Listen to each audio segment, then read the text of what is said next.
Welcome back to the Nerdrotic channel. My name is Gary Beekler, and I am live in San Francisco, California, and I come to you from nerdrotic.com, and it is the Nerdrotic Nooner. Happy Hump Day, everybody. Hump Day.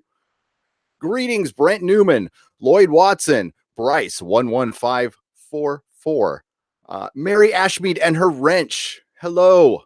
How are you? She just needs to finish Christmas shopping. Don't we all? Yes. Well, when some of us are getting paid by YouTube, we get paid. Oh man, it's talk about last minute. Legend of Ben, Jibba Jabba FPV Halam 899 watching for the first time. What is this? Book on Legs. How's it going? Greetings, everybody. Sammy McPhone, John Lays. Who else? There's some new people in here. That's great. Welcome, everybody. Welcome to all the new subscribers. And how's it going? We'll let some people roll in. This was kind of a late start, and I was collating the news and getting stuff together. I don't know if the notifications are going out on this one. This one was demonetized very early. So I don't know. There's some weirdness going on with YouTube this morning. So I have no idea what's going on. But good morning, everybody. And yes, I just did a live stream last night, just recovered my voice. We had a 15,000 subscriber celebration, and that is pretty amazing. Hello, CD Horde. How are you? How is everybody? Wow. Yeah. No notification when did anybody get a notification? I didn't see one. Yeah. When they get demonetized, they don't throw out a notification. There is also something really weird that happened with the algorithm this morning. I'm curious to see if that happened to YouTubers. We had like all views drop for like a half an hour to like nothing, and then it picked back up again. It was really strange. Yeah, no notification. So yeah, I put it out on Twitter. Please share, and subscribe. Everybody, and hopefully people will come in. If not, and it's just us, that's fine. I have no problem with that. We are gonna 15,000 people prefer the truth. Thank you, Gamer Gambit. I'm gonna respond. So a couple people have brought us up in videos. Well, one very loosely, and one actually brought us up by name. I'm gonna talk about that, but we're also going to I found a couple articles that actually was brought to me by, I believe, Joe on Twitter. Thank you again, Joe, who's giving us great information. A couple of articles ranked the episodes for season 11. I thought it'd be fun to go over that. Also, a Hellboy trailer leaked today, and it was gone when hail, Mr. Twisted 72. How are you? Now we got some people coming in. Okay, that's good. A Hellboy trailer dropped. I got to see it, and it looked pretty interesting. Actually, it looked pretty interesting. Also, I was searching Aquaman showtimes last night, and apparently there's screenings today, and they gave you two options. So I hit the Cinemark option instead of the Fandango option, and there's a screening today. I'm sure that's in most cities, so I'm going to see it tonight. Me and the family. Hello, Mako. So we're going to see Aquaman. Very excited. I'm actually kind of excited to see this now. I've been hearing very good things. Also, I didn't know this was out there, but there's some Battlestar Galactica news. Huge fan of BSG, both versions. So we're going to talk about that a little bit. We're also going to talk about our friend Doomcock. Our friend Doomcock was mentioned in Esquire magazine, or on their website last night. There was a writer named Matt. I like to call him Matty. And there will be no personal attacks, by the way. We're just talking about what the man wrote, not about him personally. Okay, so I'm not taking shots at him personally. He just looks young. And he took a shot at Star Wars fandom, a pretty deep shot, a pretty generalized shot that was is a self-contradictory article. Jeff at World Class Bullshitters went over it. Did a great video. I will link that in the description. Doomcock did a great 30-minute breakdown of that, and then Matt wrote a response article and threw Doomcock's name out there, which I told him, I said, this is it, buddy.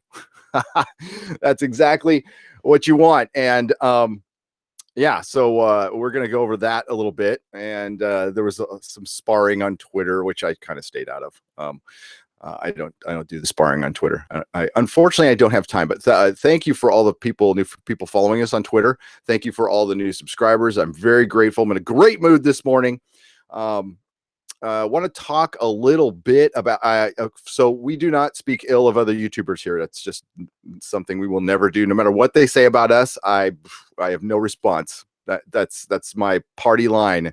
I still see that even if people want to take shots, it's fine. I don't mind. I mean, part of being a YouTuber or being on YouTube and making videos, if you're not a YouTuber, whatever, vlogger, I don't know what the name of it is officially.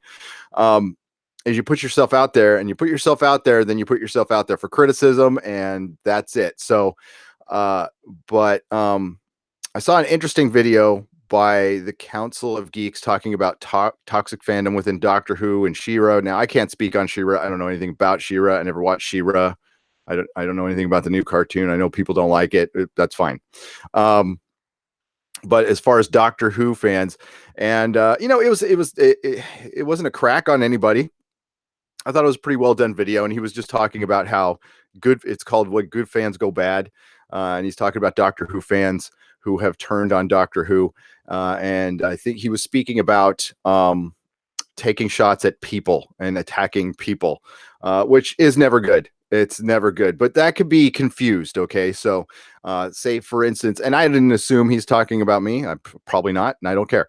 But when I am reading somebody's reviews that they posted on Rotten Tomatoes or the, I almost said newspaper, the website, man, I'm old, the website they work for, and they put their views out there, their views are subject to criticism.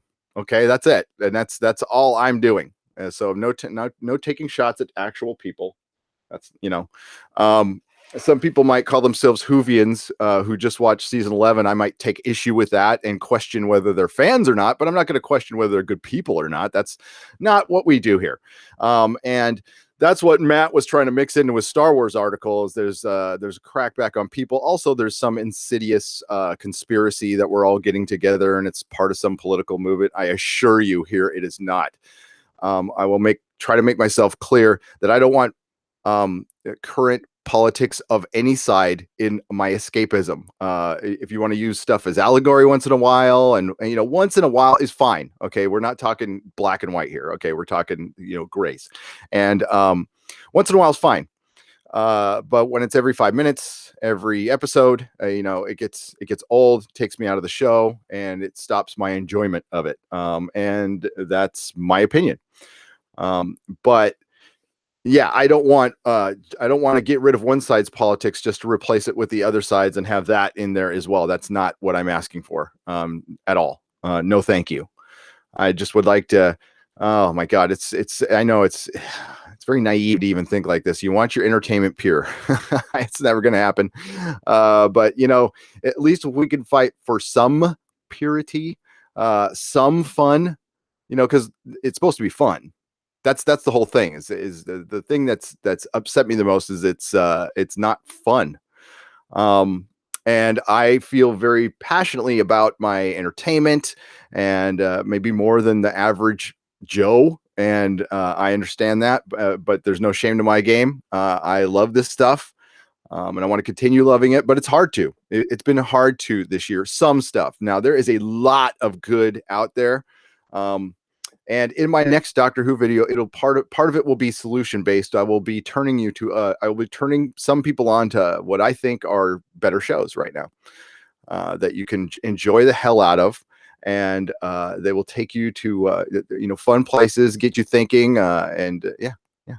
So let's get to the chat. Boys are fun. Yeah, boys just want to have fun, Brad. Boys just want to have fun.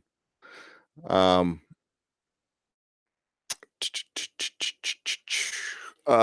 you speaking of my shirt? The Boys, man, that show is going to be good. This right here, it's based on a comic book.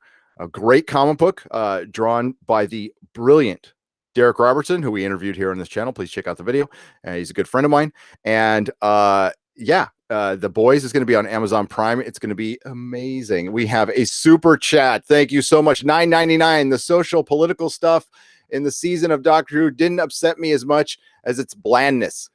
It was so blasé most of the time that it was almost offensive. The Ben talks, yeah, I can't really argue with that. I would say that just the utter boredom of it outweighed the PC stuff, but the PC stuff was a lot of it was surrounding it in the marketing too, and you got to count that as part of the show. Okay,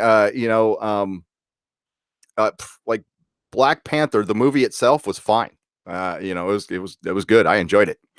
I thought it had a good bad guy. Thought it was an entertaining movie. I thought Black Panther was the least interesting character in his own movie, but it was a good movie. But the marketing around it was something else. We'll just say it was something else. It was very clever. Disney is not dumb. Disney isn't. Okay, we can question Lucasfilm. Yes, and I do realize Council of Geeks, where what side of the aisle he comes from. This is I noticed he had a video that was called the heteronormity of Harry Potter, and the only thing I thought of when I saw the title of that video, I'm like, we are in good times right now, folks. We are in good times, and we can debate whether Doctor Who is too politically correct or the heteronormity, I can't even say that, of Harry Potter. And like, yeah, and when I hear people say in these dark times we're living in now, I'm like, we're debating the politics of Doctor Who or Harry Potter. It's or whether they should be in it or not. Nah, not here anyway. Not here. All right. Never seen an episode of Doctor Who, but I think Jodie Whittaker is kind of, she's attractive. We'll say Blasted Heath. Sure. Yes. She seems perfectly nice. She's a mom. She's got kids. Nothing against her personally. Just bought 3 Orville t-shirts, Jason Remington. Yes. Why 3? Why stop at 3? Get 4. How many days do we have till the Orville, folks? Man, people are excited. Oh, look at that. 11 days. 11 days till the Orville. Oh man, it's, you know what? What's the do you mind if I check? I'm going to check right here. We're going to go to the Orville Rotten Tomatoes, because that had like the lowest critic score I have seen, which really exemplifies the divide between fans and critics as much, if not more, than it's got 90. It says no tomato meter available. What's going on here? It says no tomato meter available, but I wonder if these critics want to pull their reviews. I kind of noticed that with Ghostbusters 2016, when I was doing some research, the reviews were not available, which I thought was an industry. But it's got a 91% audience interested in seeing it. There we go. Can I get down to season?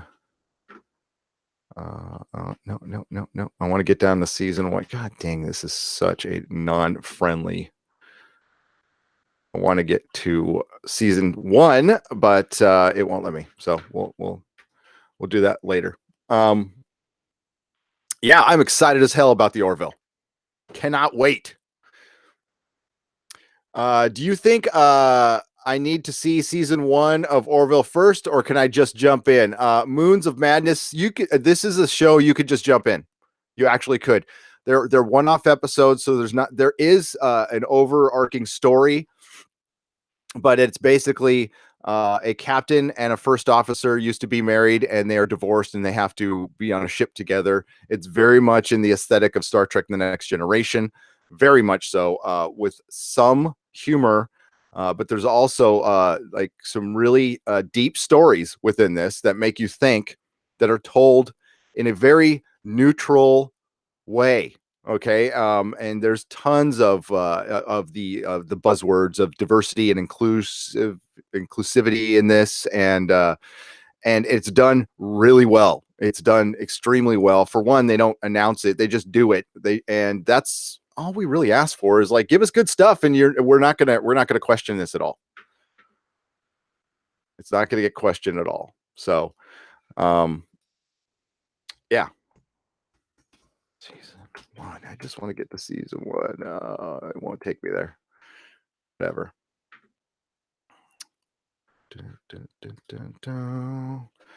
There is no, it's got one of the highest interests though. Doctor Who, on the other hand, I wonder, it has actually fallen further, and I will share that with you guys right now. Just a quick update on Doctor Who. Hopefully this doesn't freeze up my screen again. There we go. Oh, it's down to 32%, folks. It's down to 32%. Where are the defenders? When I did my video, there was about 1,900 reviews there. It's all double that now. Average rating is 2.2 out of 5 stars. Of course, with the critics, there was only one rotten score. One.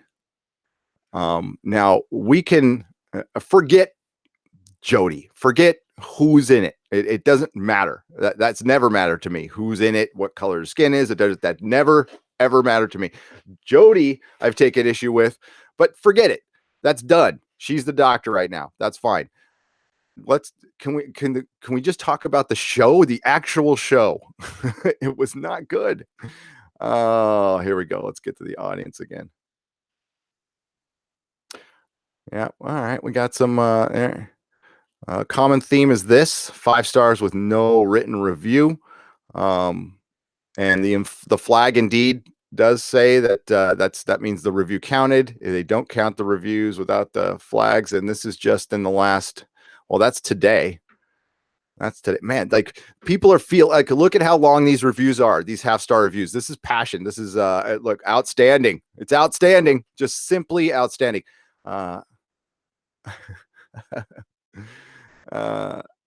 dialogue is pretty cringe, inducing at times, and revels in downplaying men and British history. Jodie Whittaker could have been a pretty good addition to the Doctor lineup, but she isn't. But she is just feeling forced and boring. The new Doctor Who feels too emotional compared to the older iterations that had moments of emotion and others of deep thought. That's actually a very well said review, I thought. But yeah, you guys can go there and check it out. Let's get to the chat a little. What's up, Man of Action? Yes. I mean, as far where the critics are concerned, and like, it's just a matter of time, Man of Action, until they call it Russian bots or some crap like that. Listen, people just don't like it, and that's a huge problem, and that's a problem that the movie companies and the IPs, they need to really look at, instead of fighting back and having the listen. Sometimes the media six themselves on fans all by themselves, and sometimes they're asked to. And that's a fact.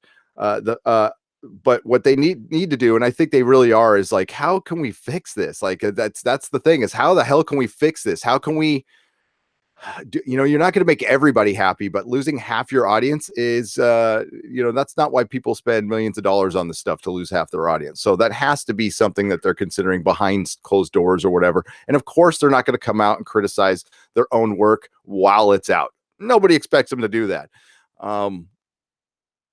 And a lot of times, it just never comes correct, and they just ghost it and they forget about it, and that's, but excuse me, but damn, folks, come on. This is serious. Like, for me, I'm fine. Like, didn't like Doctor Who, and I'll do some videos and I'm pissed about it, but I will eventually get over it, wash my hands of it, and watch The Expanse. That's fine. No Russian bots. Not yet, Natasha. Soon. Soon. Very soon. What's up, Mako? Oh, that's funny as hell. That's funny. 32% is too kind for the trash fire, such as Series 11. They'll blame it on bots, as they shill. They don't understand real fans or the actual audience. Brian Fuller, is that the writer? Brian Fuller? Great job on American God season 1. Sorry you had to leave season 2. Yeah, they don't. There's such a disconnect now, and it's not getting any better, and it's not going to get any better until the impossible happens, until Hollywood, gets a little humble, and the only way they're going to do that is if we stop buying that stuff, which is already starting to happen. It's slow. It's starting to happen slowly, but listen, if something is successful and has momentum, and I hate to give the BBC advice, but really you're making a huge mistake, even with the decent UK ratings, then you just come out with another season as fast as possible.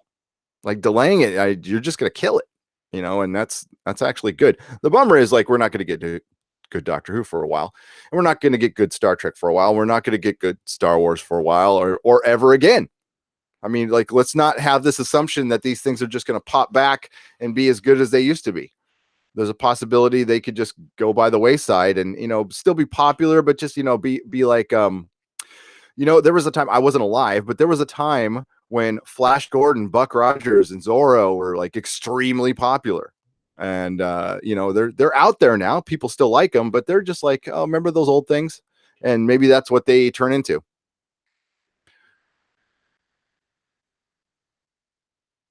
Tom Finger says, Orville, Rotten Tomatoes, you need to click on the top critic.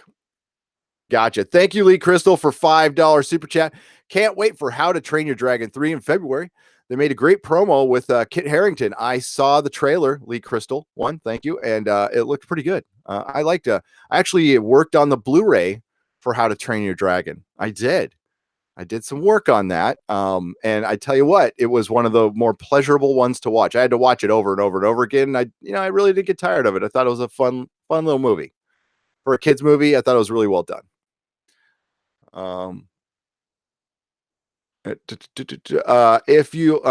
they make a spin-off with the new Doctor Who, would it be Woke Torchwood or another class? The Soul of the Dragon. It'll be Woke something. It'll probably be Woke Torchwood. I mean, and Torchwood doesn't need to be woke. It's pretty woke by itself. But the one thing that Torchwood, when it was good, it did well, was it went to very dark places. It wasn't afraid to be, sexy if that's what you're into. How's that sound? And it wasn't afraid to do a lot of things that it would be now with the new Puritans out there. That's one of the things I have the biggest problem with, is the Puritanism.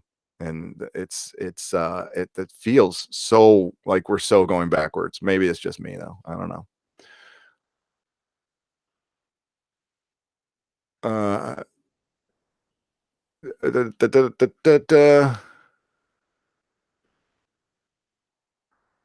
Give people what they want. Give people what we do not want.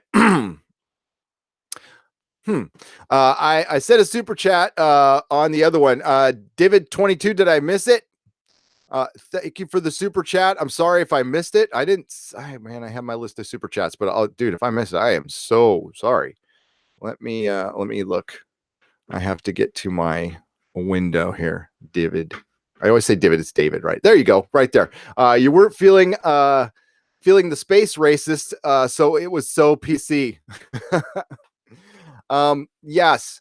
Okay. So in the Rosa episode, it's to come out with a villain like that, within the context of that episode, and you're really going to take on, a recent historic figure, one that was, a big deal here in the States, and just paint it with like this color by numbers brush. The least you could have done is put in show the villain's motivations. A 10 to 20 second montage could have done that. Simply could have done that. Like, why would a civilization that has advanced so far technologically that it could travel time and space still be racist? So there has to be a reason for that. It's called writing. Okay. But that wasn't important. And that's the biggest. I mean, besides politics or anything else, the biggest complaint about Doctor Who is the plots were meaningless. It was just we put in the bare minimum to get to the points of the story where we can talk about on social media. And this is turning into a thing. This isn't just Doctor Who. This is a lot of shows. A lot of shows are just like, can we have a tweetable moment? So I would equate it again to there's a video out there by a very controversial YouTuber, but it's a good video on pop music, on explaining pop music. Okay, so sometimes whether you like the YouTuber or not, if they do a good video, you got to talk about it. So it explains. The guy's first name is a P. We'll just say, and he explains pop music and how there's multiple hooks in pop songs. Like there used to be one or two back in the day.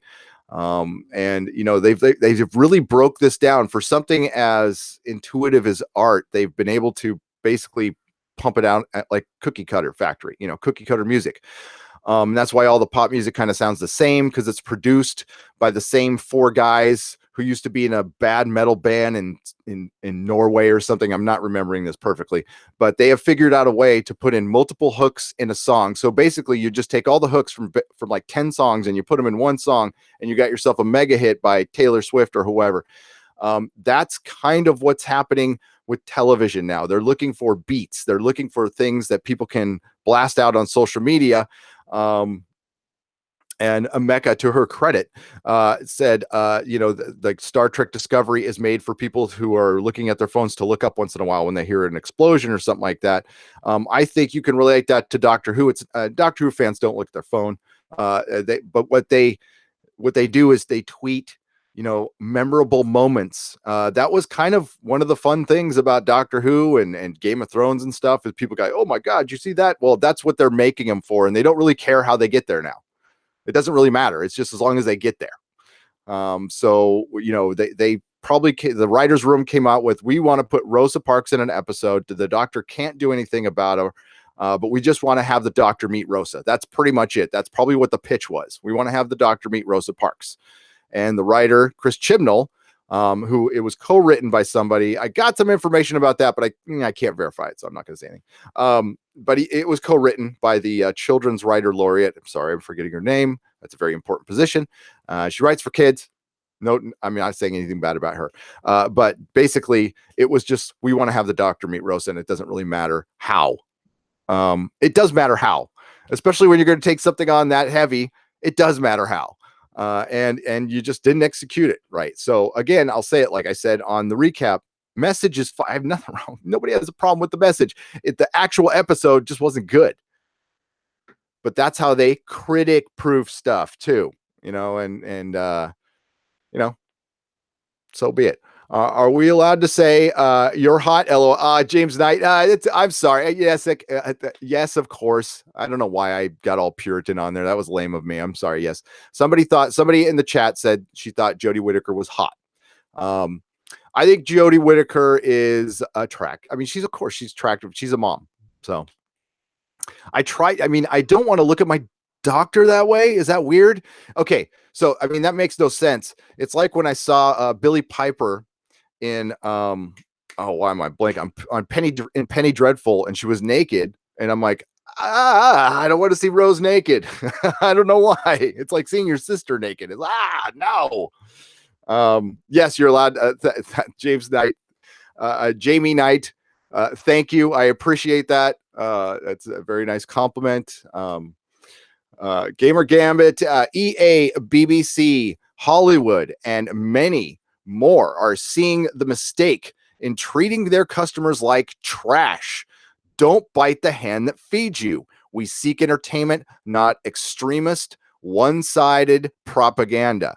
And Gamer Gambit is 100% correct. And Gamer Gambit did not request that I want to see, we'll say one side's propaganda. Okay. He just doesn't want to see one-sided propaganda. That's an open question. Now, there's these broad assumptions being brought in that this is some kind of right-wing movement. I've got a video on that coming in later, because that can be further from the truth. Again, I want to keep entertainment entertaining and fun. No, I'm not like I'm an adult. Okay, so yes, you're going to put in some politics once in a while is fine. It could be stuff I don't agree with. That's fine. That's a good science fiction. Uses that in allegory, makes you think. Okay, and that's what I like. Expanse is a perfect example of that. Paul Lebrier for $2. Thank you so much. How will this Christmas special work on Patreon? That's a very good question, and I'll tell you. I can't tell you in total detail, Paul. What I will say is we'll all be able to watch it. We'll all be able to watch it. Details on Patreon. But yeah, it'll be fun. It'll be fun. There we go. There we go. Thank you for the super chats, everybody. Let's get back to the chat now. Oh boy. Thank you again, Gamer Gambit. Blasted Heath, what's up? Tom Baker was a babe. Tom Baker was was he? Okay. You know what? I'm Tom Baker was awesome. I would say I can't rank my most attractive doctors because I don't know. I would say wouldn't you think that probably David Tennant? I don't know. Rosa wouldn't have been bad had the enemy been part of the story arcing through the other 10 shows that Nigel brought Savage. I agree. If they'd have made it part of something, that's something Doctor Who's missing is the overarching story. I thought the one-offs are bad. I just like, I don't know why that's the BBC, by the way. I know that's the BBC because Stephen Moffat had mentioned it. They're starting to throw Moffat under the bus a bit. There's some of the stuff I agree with and some of the stuff I don't. There was an article today that came out that season 11 fixed Moffat's mistakes. I couldn't disagree with that more. I think it doubled down on Moffat's mistakes, to be honest with you. I think Moffat was, and listen, Moffat was the showrunner, gets the responsibility, but I will say BBC / Moffat. They tripled down on the mistakes. My wife thinks Tenet is a sex god. Yeah, a lot of the ladies like Tenet, and some of the men like Tenet. Yes, that helped too. Attractiveness. That's something that doesn't get talked about. As one of the things that really helped Doctor Who along and made the new incarnation of the show work was Christopher. I don't think things would have been different. Christopher Eccleston was great. I'm sorry we didn't get more seasons of him. I freaking loved his Doctor.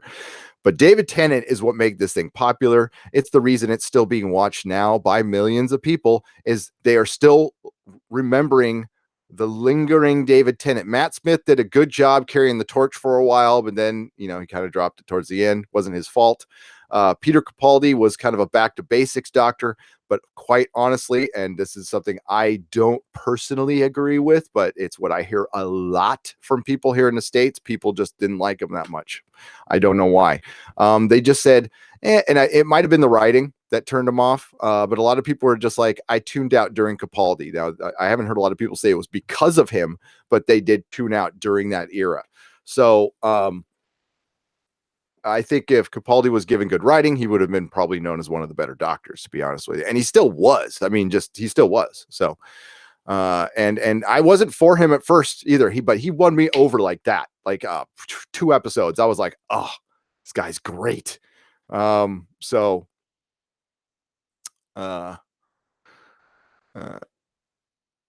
It's Jodie Whittaker does not have the acting range for it. We've already talked about it. She just doesn't. She's not scary. She's too cute. She's too cute. And that guy from The Guardian said it best. He's all, this is a Doctor that needs a hug. It's like, this is not an incarnation we need to see, especially with the first female Doctor. I would almost dial up the coldness a little bit, although they probably didn't want to do that. But that's what I would have done. I would have still made her charming, but dialed up the, I don't know. You got the Doctor. The one great thing about the Doctor, oh man, it was before the flood, where the Doctor was just in a room talking to that giant creature, remember? And the Doctor was in the creature's face. The Doctor was just there in the creature's face. and that's the Doctor. And that's what we need. Jodie's not going to stare anybody down. The Doctor, that's something, and women can do that. Believe me, we all had moms. That's something the Doctor needs to do. Michael Digna, what's up? Even the TARDIS dislikes being in the show. Yeah, well, it's not in the show very much. Did you see the trailer for the New Year's Eve episode? And they're calling it block, but I mean, like, it's a straight up response. Like, it was thrown together quickly, and it's like, we need to make an action show, and they're showing freaking explosions and car chases. I'm like, okay, all right. So we'll see what happens this episode. If we get the Daleks in passing, which I don't know. I think I think they're going to bring back the Daleks. And I think season 12 will have Cybermen, Zygons, freaking everything. I want to bring back the Autons, man. I love them. We need a pregnant Arnold Schwarzenegger as doctor with Danny DeVito as his companion. Oh man, that movie went over well, Mako. I never watched it. I just had no desire to see a pregnant Arnold Schwarzenegger. Capaldi to me was a mix of Hartnell and Pertwee. He was. Yeah, depending on which season you got.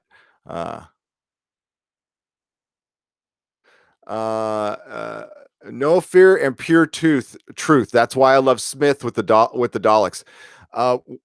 Matt Smith's interaction in oh my god, Victory of the Daleks, when he's trying to get the Dalek to, when I am your soldier, that was awesome. That little, when he starts banging it with the wrench and stuff, I love that part.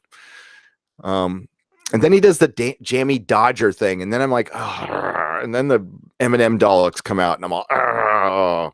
But well, I give shit to the M&M Daleks, but I own a bunch of them, the toys. They are bigger. We are getting a new look Daleks. I could get into the Capaldi. I couldn't get Capaldi after seeing it in the loop. Windfall. I never saw that, so that probably helped. I hope the Daleks don't appear in the New Year's Day episode. I would hate to see them get a Chibnall treatment. Lloyd Watson, we discussed it 2 live streams ago. They have to be in it. If they don't show the Daleks, they could lose them. The Daleks are not solely owned by the BBC, which I find very interesting. They are owned partially by the Terry Nation estate, and they have to be used once a season if they want to keep using them. Losing the Daleks, if Doctor Who lost the Daleks, which, I mean, could you make an argument that this isn't part of season 10? I mean, it's in a different year. I don't know. Capaldi was wonderful Dark Doctor until season 9 and 10. Yeah, season 10 was bad. I was poking around. I didn't have I don't have a Bill action figure. So I was poking around. I'm like, well, for one, it's not available in the States yet. If it is, it's probably imported. So I saw a bunch on eBay for like $35 for a Bill action figure. I'm like, no. And then if you look at the action figure, oh man, like Doctor Who has always been better than most places at making female action figures. Some companies just can't make female action figures. Like, they're just, but Doctor Who's always been pretty good. Like their Donna and their, Sarah Jane Smiths are really great. But that Bill action figure, yo, Gary, just logging on. What have I missed? Ridiculed Reptile Reviews, 20 Swedish dollars. I have been talking about the current Rotten Tomatoes reviews. We've been talking more about Doctor Who. We're about to break down season 11 episodes because Screen Rant thought a bit. Let's rank them from best to worst, and I changed their article a little bit for the thumbnail, and it appears that YouTube did not like that and demonetized us, which sent out 0 notifications. But honestly, I've been lucky on that lately. So Howard Bandy, sorry I'm late, Gary, but hello. You guys are right on time. It's all good. We've only been going for a little while here. So that's funny. Michael Richardson, do you know that Bill was a lesbian? I watched I watched season 10. I knew Bill was a lesbian 3 to 4 times an episode. Michael. That might have been your point. Yeah. Yes, we got that one right off the bat, which was fine. It was okay. Obviously, we needed to be reminded of it 5 or 6 times an episode. It's like, okay, oh man, I almost forgot Bill was a lesbian. Bill's a lesbian, everybody, and we don't care. That's fine. I thought when she wasn't reminding us 4 or 5 times that she was a lesbian, I didn't think she was that bad as a companion. She was way better than Clara. It was a breath of fresh air to Clara. I'm like, where was she sooner? Because when she wasn't reminding us she was a lesbian, she was like in awe of the doctor and like, yeah. So there was, I didn't mind Bill at all, and she was a lesbian apparently. So there you go. You got that. She even, I think she made out with a girl. So there you go.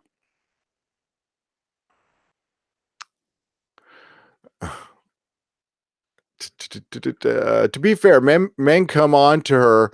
What is she meant to say? If men come on to her, yeah, absolutely.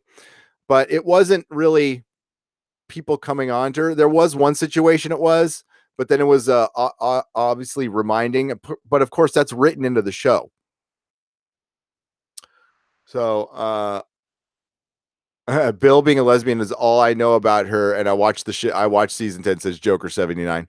She was a student. Doctor was a professor. But that's one of the mistakes of Moffat. Moffat would like have these huge time jumps with the Doctor, and then the Doctor would be teaching at a university, and he would just tell us about it and never go back to it. And it was that's the frustrating thing about Moffat is he would introduce interesting stuff and then forget about it completely. There was no connectivity to Moffat's episodes. He never really did a lot of callbacks. And that's what I know. That's what I like about it. Russell T Davies was great at introducing a character early on. And there was some you never saw again, but there was some you could just tell that they would pop up later. It just felt connected. He did a better job of it, period. What's up, Matt Guy? Hail, Matt Guy. Bill said she was 11 every single episode. She did. And she didn't get hit on every episode. And so in context, certainly she could remind us. But when she wasn't reminding us, I thought she was better than Clara, guys. Clara was, oh my God, I was so happy when she was gone. And they were drawing it out. I'm like, oh my God. And then they made her a Time Lord and gave her a TARDIS. That's a diner, which was kind of cool. Okay, I kind of like the diner, but oh man, Jibba Jabba, you're funny. What? Bill's a lesbian. Hey guys, Bill was a lesbian. It was a secret Easter egg. Top 10 times Bill told us she was a lesbian. Where's that video? My favorite time Bill told us she was a lesbian was when that guy hit on her. Yeah.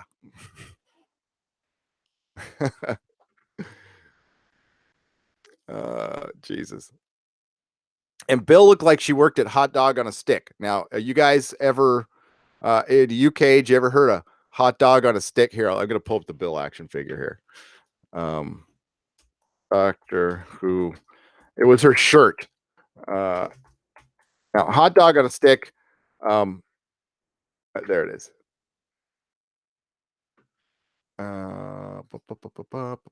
Is there a big picture of this? Yeah, there we go. All right. It doesn't look so bad.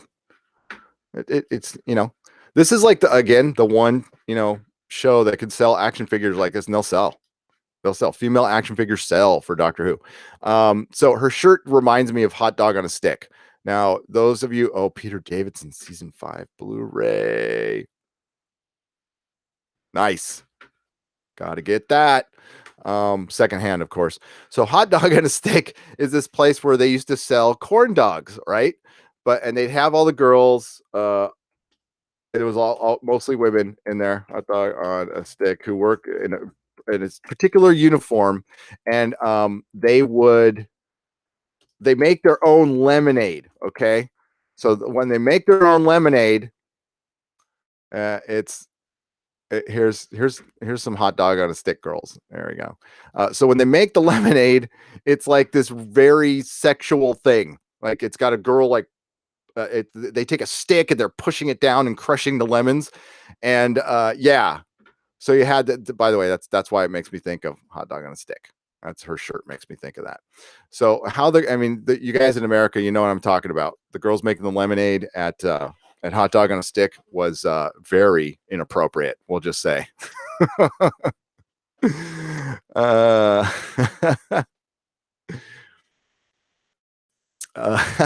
so there's nobody who, come on, hot dog on a stick is like a long time ago.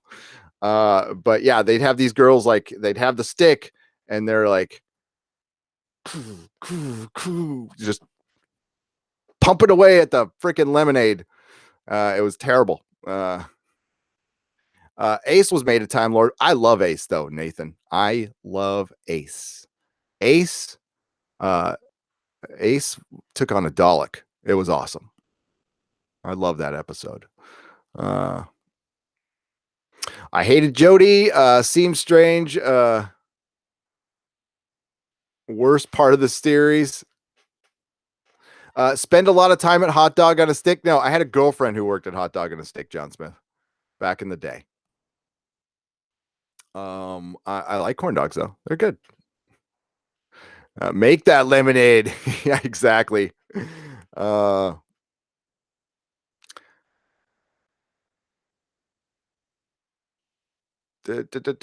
you checked out the Gallifrey Time War series? The Gallifrey Time War series. I have not, Jude. I need to do that immediately. I'm a little behind. That's Big Finish, correct? I know they're doing a video. They're doing a audio thing on that. I saw it. I haven't bought them yet. Is it good? Do you like it? There you go. It's got Ace. Cool.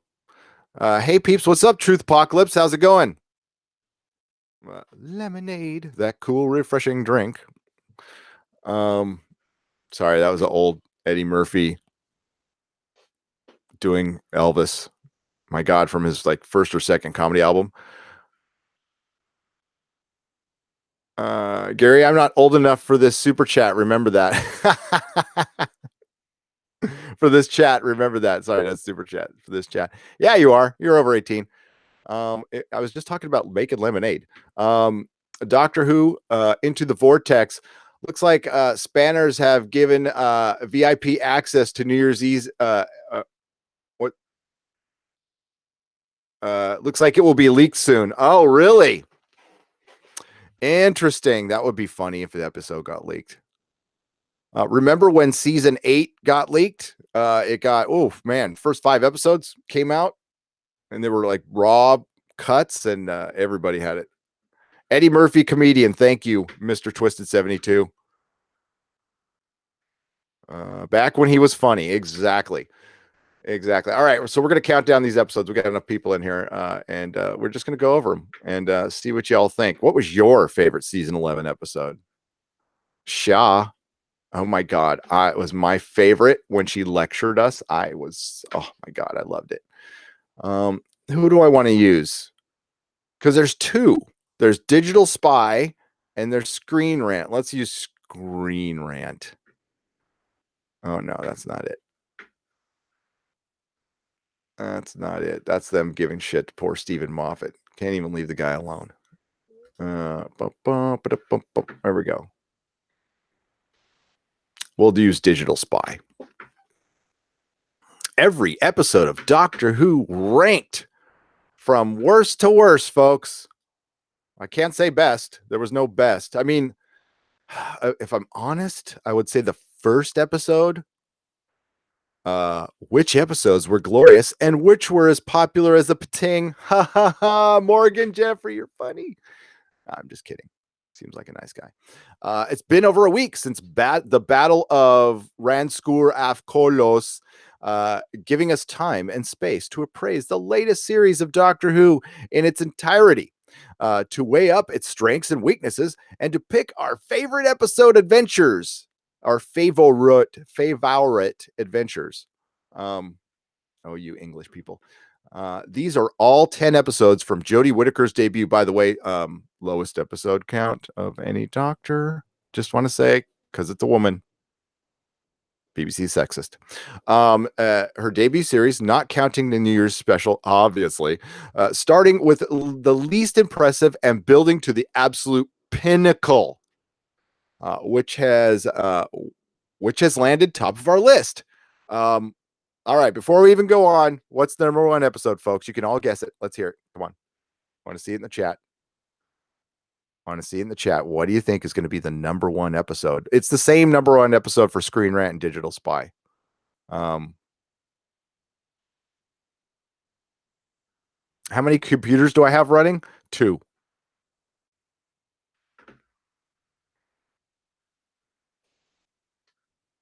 You got it. Yep, you're right. Yep, very good. Thank you. No secret there.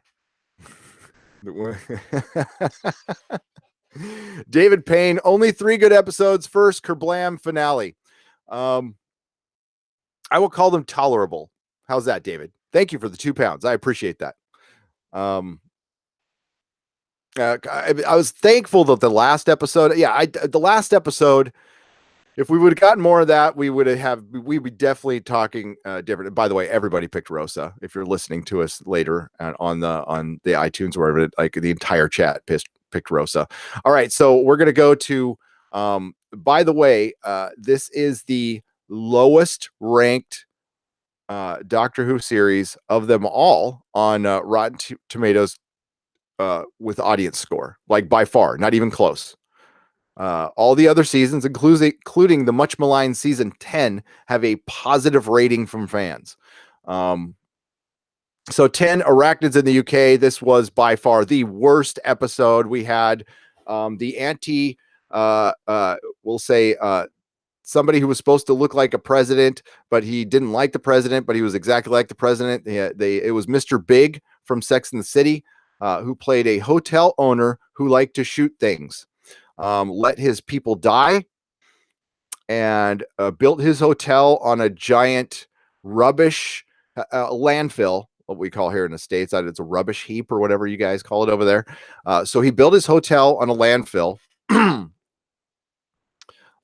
And the spiders, which was, we were reminded multiple times, it was not the spiders' fault that they were evil and eating people. And we had a sad scene when a spider died, but we just blew right past the 4 human beings that died. It was the dumbest, worst episode of Doctor Who I've ever seen, and that is including Fear Her. Fear Her was Shakespearean compared to this. Yeah. For Love and Monsters was Kubrickian compared to this. It was a rubbish heap. It was a rubbish heap of an episode injected with the most politics and bullshit. And we got, oh my God, we got lectures on, basically PETA helped write this episode, and we got some environmentalism stuff with, trash disposal. And, it was only memorable in its badness. The Sungura conundrum, the Surunga conundrum. The conundrum is saying the title of this episode. The bad guy. Okay, by the way, the bad guy in Arachnids in the UK was not the giant spiders. It was the hotel owner who likes to shoot everything. And he even, I'm paraphrasing his quote, "That's the problem with you English people. If we see a problem, we just shoot it." Okay, so the Surunga conundrum, which is the Doctor ends up getting blown up and on basically a space ambulance that is autopiloting back to a space hospital where she has lost her TARDIS, and they have accidentally picked up a pating. What's a pating? That's a little baby that eats spaceships. It's completely unstoppable. It's unkillable. It's killed thousands of people. So this one had the pregnant man. In it.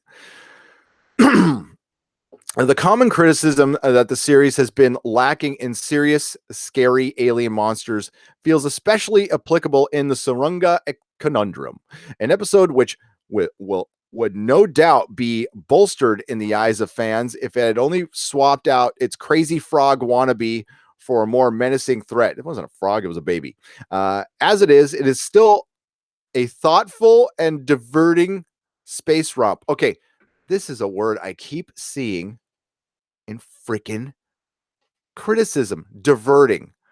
All right, so I know this has been said to death. I'm just going to say it again to make everybody perfectly clear on this. When Ryan Johnson said, I wanted to subvert your expectations, it was him bullshitting everybody. It was bullshit. He had no intentions of subverting your expectations. He wrote something crappy and he had to justify it and rationalize it. So he made up or used some, it's probably some term that's been made up for years in Hollywood. It's bullshit. So we keep hearing diverting. It's a diverting space romp. Okay. Yeah, it's certainly diverting from good. Yes, simply the act of diverting your expectations. People do that. People do it well. Game of Thrones does it very well. But that was my concern when I was watching Game of Thrones back, and I saw that happening, and I was like, people are going to start emulating this now, and it'll be bad. And that is a lot of what we've gotten. I mean, Star Trek. They've come out and said they wanted to kind of be like Game of Thrones. It's like, oh, and Star Wars, which Star Trek is so not either of them. Anyway, Space Romp. The engaging guest performances from the likes of Suzanne Packer, Ben Bailey Smith, and Brett Goldstein, but one that'll nonetheless leave you leaving the catastrophic alien-esque thriller we might have had. Yeah, it was terrible. So far, I think they've got this list. Well, they all suck. I don't know. Like, It Takes You Away, the finale. I would call this one of the. Oh no, this isn't the finale. This one's terrible. Yeah, this is the one where the dad leaves his blind daughter behind to be with a fake wife that he knows is fake.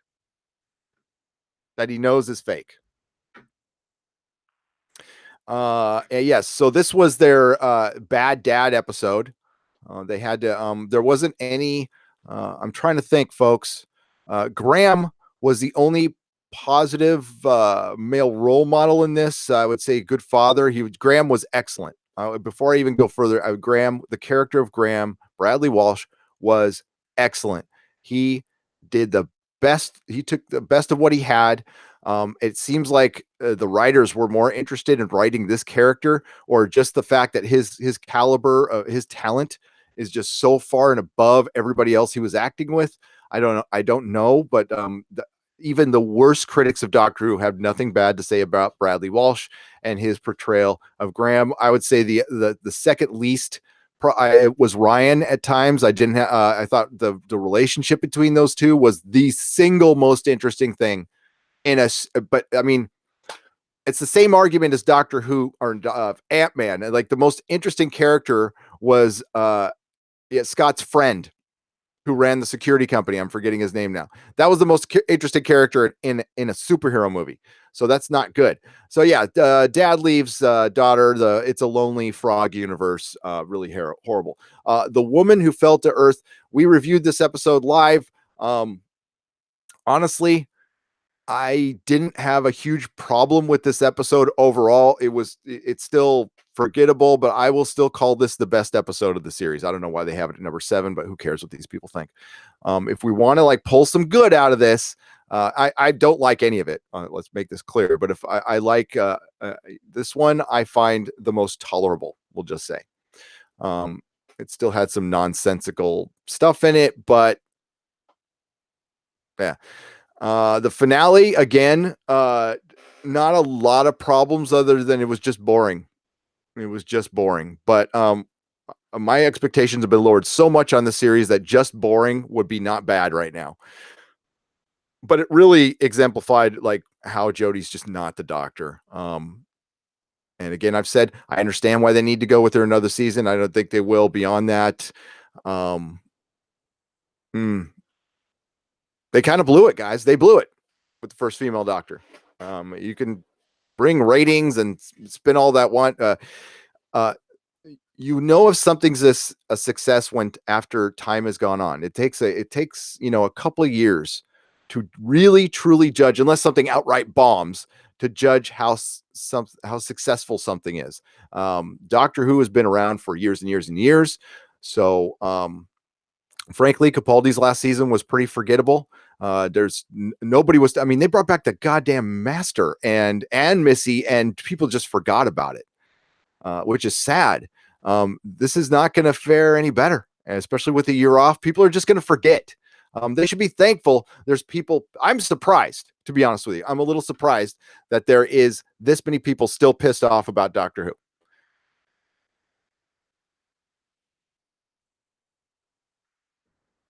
After watching the finale, I thought back and couldn't remember half the episodes. Mage Grey Wolf, same here. Same here. The Ghost Monument. The Ghost Monument, where they set up possibly where the TARDIS was gone for a couple episodes, and they brought it back. And I kind of thought that they were going to do Where's the TARDIS for a few episodes, and that might have been interesting. No, they just brought back the TARDIS. It was part of the episode. And it had something to do with, I'm trying to remember this episode. It had a guy who was a bit of a dick, a girl. They were both racing for something, and the Doctor interfered with the race. And they were on a planet that was engineered by Tim Shaw's race. To make weapons, and it forced the scientists to make weapons, and there was these evil ribbons, and this is where the evil ribbon, who could see into the future for some reason, went to the Doctor and said, "You are part of the timeless child." And we're like, ooh, overarching story that we never talked about again. Completely forgettable episode. The Demons of Punjab. This was the fun rollicking romp about the partition in India. We followed a Muslim and oh my god, oh Jesus, I'm terrible. This was okay. So we're splitting up India and Pakistan, and we had a wedding. The Doctor performed a wedding. I'm having a straight up brain fart right now. I'm sorry. And we find out the Doctor has a religion. The religion is love, everybody. By the way, it's love. And the Doctor performs a wedding, and then the guy dies. But the bad guy, this was the one good thing that I like this. It was a good concept that they didn't really execute. So it was a former race of assassins, and their planet got killed. So the survivors decided to become mourners of the forgotten dead. And I'm like, oh, that's kind of cool. I like that concept, but just really not executed very well. And this is a lot of people's favorite episode. I just, it was again, forgettable. And very, I don't know how the folks in the UK feel about it. I'm sure that's another one of those like really dark things. Like, do you really want to go there with Doctor Who? Do you really? I mean, what's next? We even talked about it in the recap. Are we going to go visit concentration camps next, or what? I need some coffee. Fucking Kerblam. Okay, so this was funny. What happened to this episode? Amazon. They took a shot at Amazon, and this episode just coincidentally got leaked on Amazon. Interesting. Very interesting. Interesting coincidence, I think. This had okay. So the commonality, by the way, we're going to go back real. Okay, so villain was Arachnids UK. Villain was a hotel owner, a male hotel owner. The villain was a baby eating thing that the Doctor let go. It takes you away. The villain was the father who abandoned his fucking daughter. And the woman who fell to earth, the villain was Tim Shaw, but the male crane operator pushed Tim Shaw off, which led to Grace's death. The Battle of Ranskur Avkolos, it was Tim Shaw again. The Ghost Monument What was the villain in that again? And there's robots. It was the villain. The worst guy in it was the male who was part of the race, and the guy who was leading the race. But maybe the ribbons were the bad guy. I'm not really sure. Demons of Punjab, Manish. The villain was Manish, a guy named Manish. Kerblam, the villain was Charlie. It wasn't the robots. It was Charlie, who was a terrorist who wanted to kill people to save jobs.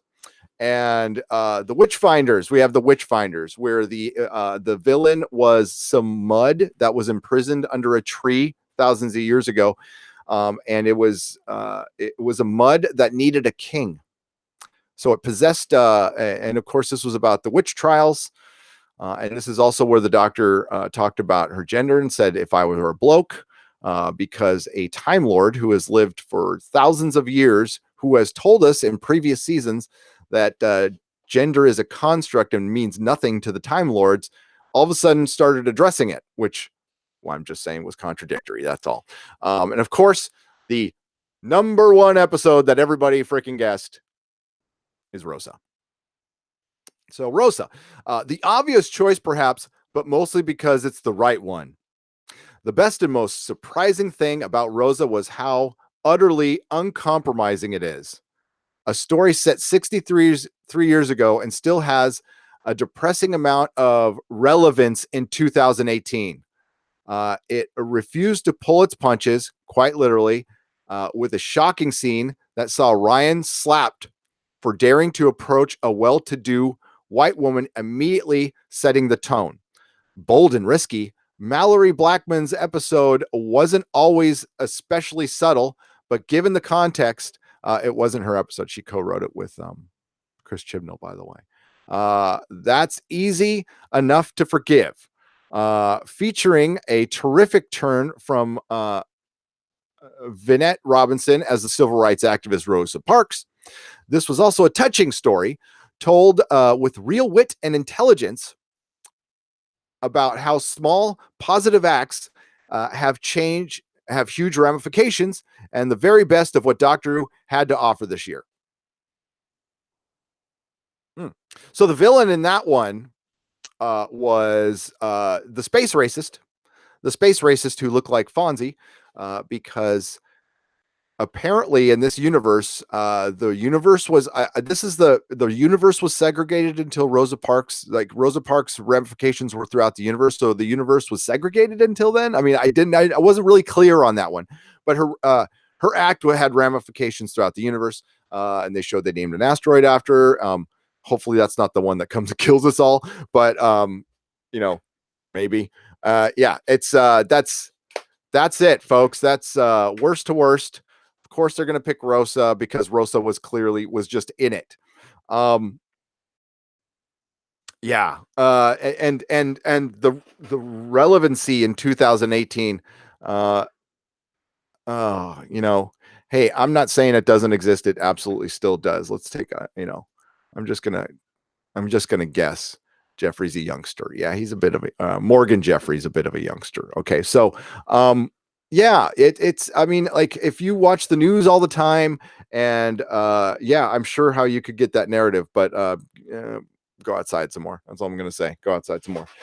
Things are not as bad as they were then, and that shows great disrespect to the people who actually died back then, and the people who fought back then for what we have now, which is nowhere near perfect. But wow, to think it's the same is insane. Is absolutely insane.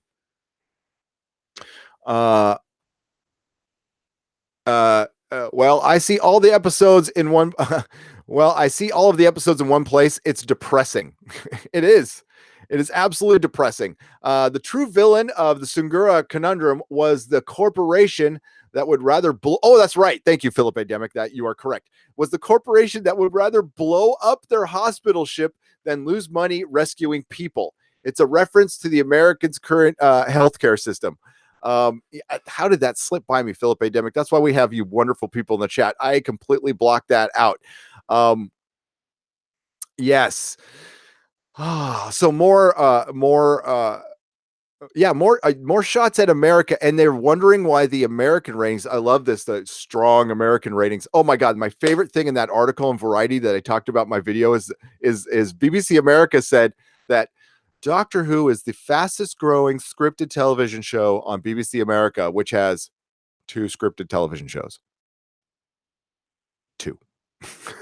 So, and it's the fastest growing, which means Killing Eve gets better ratings probably. I don't know. I should check. Uh, Viking Bitch, one of our loyal patrons and friends, loves Killing Eve, so I haven't seen it. Oh, whoa! I saw some Alter Carbon.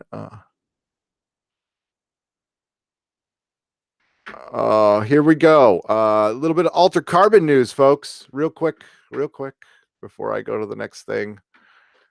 We like Alter Carbon. Okay, are you a big fan of Alter Carbon? According to Pursue News, season 2 of the Netflix TV show will begin filming in 2019, so it's going to be a while.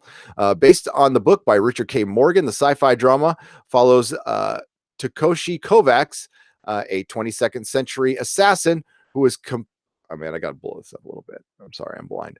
Is compelled to track down a killer 250 years in the future. The cast includes Joel Kinnaman, Renee Elsie Goldsberg, and Jeffrey James Purefoy, which I like. Purefoy, I can't say his last name. Martha Higarden, and blah blah blah. And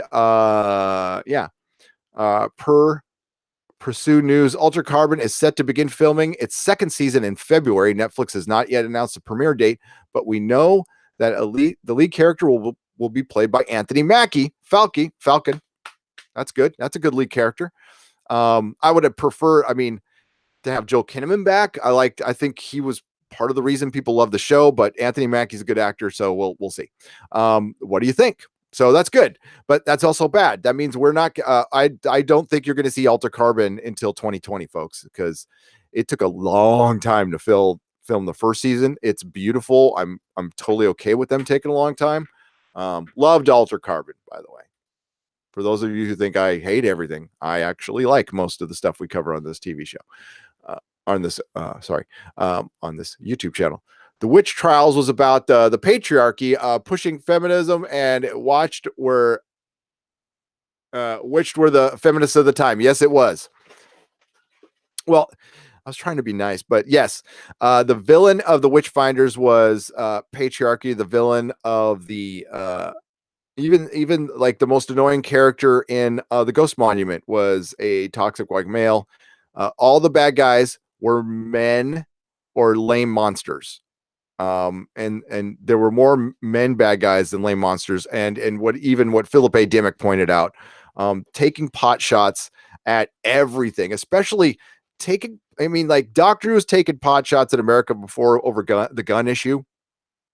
And that, like, for me, the Doctor's always had problems with guns, so that's just and I can understand but the problem, the Doctor's least consistent about it. He's not just against he's against guns, alien guns, everything except for the Demons of Punjab when she didn't have a problem with that one guy shooting that. But yeah, it was over political, tripe, mostly boring. Just not memorable at all. Not memorable, completely forgettable. Have you watched Travelers season 3 yet? If so, what do you think? Jibba Jabba FPV. I have not. I'm going to check it out. I like Travelers. I thought it was pretty good. Tim Shaw is a British radio host, TV presenter, and engineer. I think he should sue the BBC for stealing his name. I didn't know that. That's funny.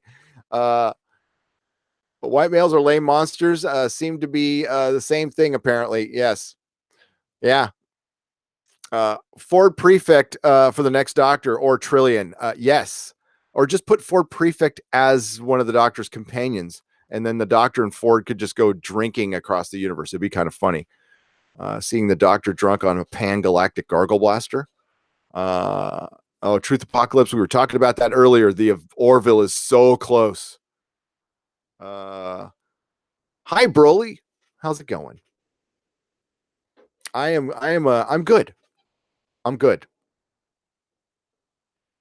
Angel says I am a gun owner too. I have no problems. Yeah, yeah, it's an amendment, folks. Got to deal with it. Uh, yes, I was looking forward to the Orville. Seth actually knows how to write Star Trek episodes. Small Yoda 3, he does. And I love that he's kind of shoving it in CBS's face for turning him down. And oh my God, I would love to see the Orville ratings. I bet you they're so much better than Star Trek. Well, the fact that they're on Fox, you know what? Let's take a look, because I can guess what the Discovery ratings are. So the Star Trek Discovery, the first episode did air. Okay, it aired on the network, and we can kind of extrapolate it out from that. The Orville season 1 ratings. We are going to go. Where in the hell is it?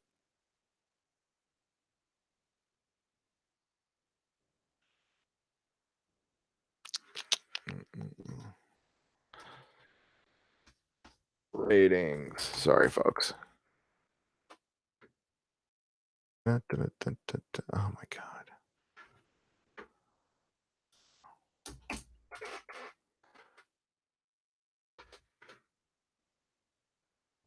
Oh man, it's just nothing's working for me today. TV series finale can be a bit of a the Orville, good show. The Orville season 2 Fox release.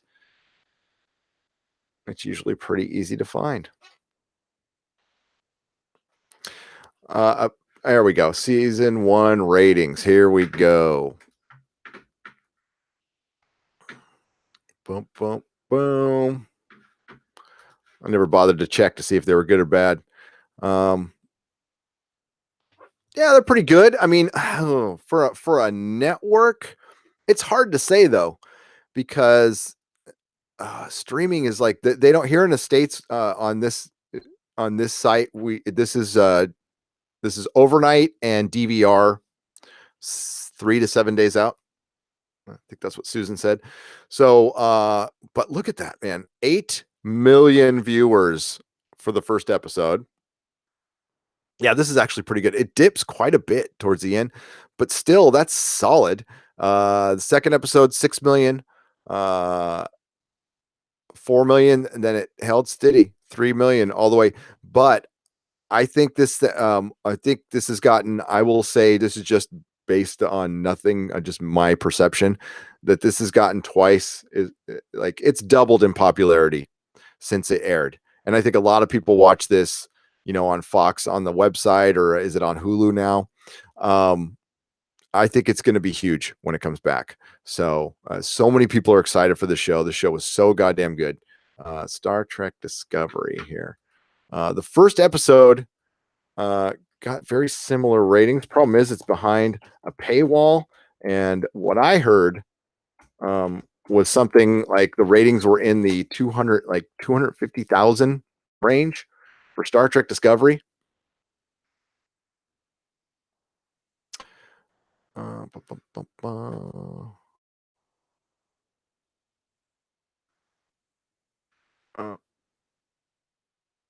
not finding it now, but I remember seeing it. It was like it was 7 or 8 million people watched the premiere of Star Trek Discovery.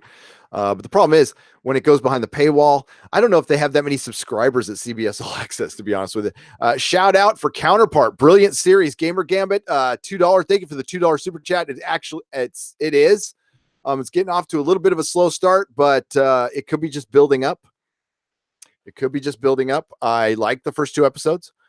And I love J.K. Simmons. Yeah, the season 1 is so good.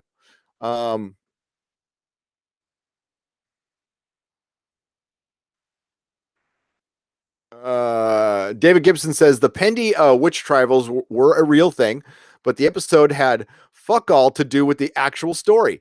Shame, as it would have been a better episode if they followed the story. Yes, and that's honestly kind of what they missed out on Rosa too. We were talking about, like, making a better villain would have made it a more memorable episode, but that was not their concern, nor were they going to write something like that. And that's why you don't really listen. They just wrote it to say we wrote it. That's it. So they can congratulate themselves. It will win awards. I promise you, it will win awards. And the reason it will win awards is it's virtue signaling and pandering in the worst way. In the worst way. It's elitist pandering. I equate it. Nah, I better not go there. Better not go there. There's a place called there's a place in up here, Marin County up here. It's very rich, affluent. White folks live up there. George Lucas lives up there. And it's across the bay from a town called Richmond, which is kind of a rough town. It's rougher than Oakland. There's a bridge. They wanted to put a train in between those two. But Marin County wasn't having it. Was not having it.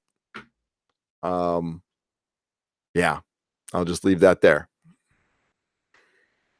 The Orville pilot was very good. Broly, I didn't like it at first, but upon further inspection, I changed my mind. I had some you know what? I didn't like Seth. I had some preconceived stuff that I had to kind of work through. I'll be honest with you here. And once I watched it for what it was, and I actually had to go back to it. That's why we didn't cover every episode. It was a huge mistake on my part. I apologize. And I went back and watched it. I'm like, I was fucking wrong. This is a good show. Like, it's straight up. And that's one thing I promise, folks. I'm not that in love with my own opinion. If something's good, if Star Trek Discovery season 2 is good, I will tell you. Okay. I mean, like, I know, I mean, it could even hurt the channel. But if I'm enjoying it, I'm not going to lie to you. Okay. And there's also that difference between I'm enjoying it and good. I will try to keep that, like a good example is Ghost Rider, Spirits of Vengeance. I enjoy that movie. It's terrible, but I enjoy the movie because I'm a Ghost Rider fan. So there you go.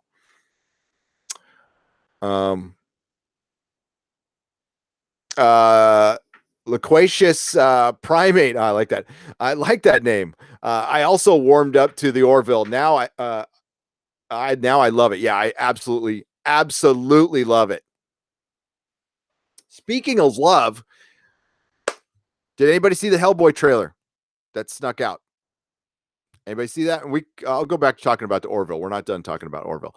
But I just wanted to it's in the title, so I just want to give you my thoughts on it. So the Hellboy trailer came out. I am a giant Hellboy fan. He is my top 3 comic book character. I own every Hellboy comic. I am 2 comics away from owning every BPRD. I don't know why I haven't.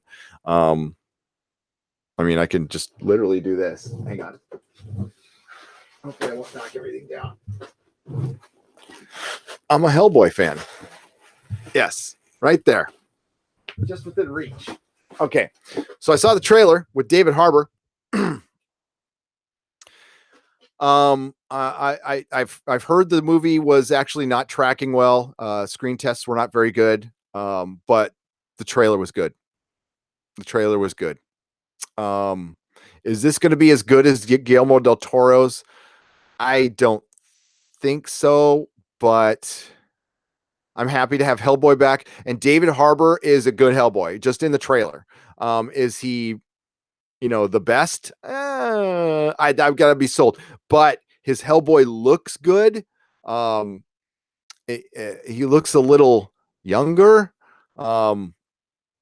David, I mean, a lot of people thought David Harbour actually, he did work out, but his costume is like big and muscled up. It's his costume. It's not him. He's bigger, but he's not that big. It looks good. It looks pretty. It's got Mila Jovovich in it. I don't know if they pulled the trailer or not, but fuck, I was sold, but I'm a big fanboy for Hellboy. So I was like, okay, I can't wait. So it's coming in April. And I love the trailer. Yeah, I absolutely loved it. And I thought David Harbour did a respectable job as Hellboy. Okay. I just started watching the Orville, but I like it so far a lot better than Discovery. It's not even close, David. It's like not even close. Mila Jovovich is awesome. Gamer Gambit. I love Mila Jovovich. I have been waiting for years and years and years. I'm just gonna have somebody. You can see I'm a huge action figure collector for Fifth Element action figures. So Funko made these like little ones, but I mean, like I want proper action figures. Mezco was supposed to do them. They lost the license. Yeah, I've been looking for a Lilu, 1/6 scale Lilu in her Band-Aid uniform. Yes. You can make a custom, but Gary, if anyone told you your voice is great for radio, enthusiastic at times, but also deep and relaxing.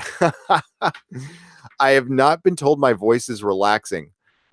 Thank you. I appreciate that. I get excited. I do. Thank you, Loquacious Primate. I like that name. I appreciate that. That's very nice. David Harbour is cool, Mary. When he's not like spurging out at award shows, but he was great in Stranger Things. I fucking love Stranger Things. Right there, Stranger Things.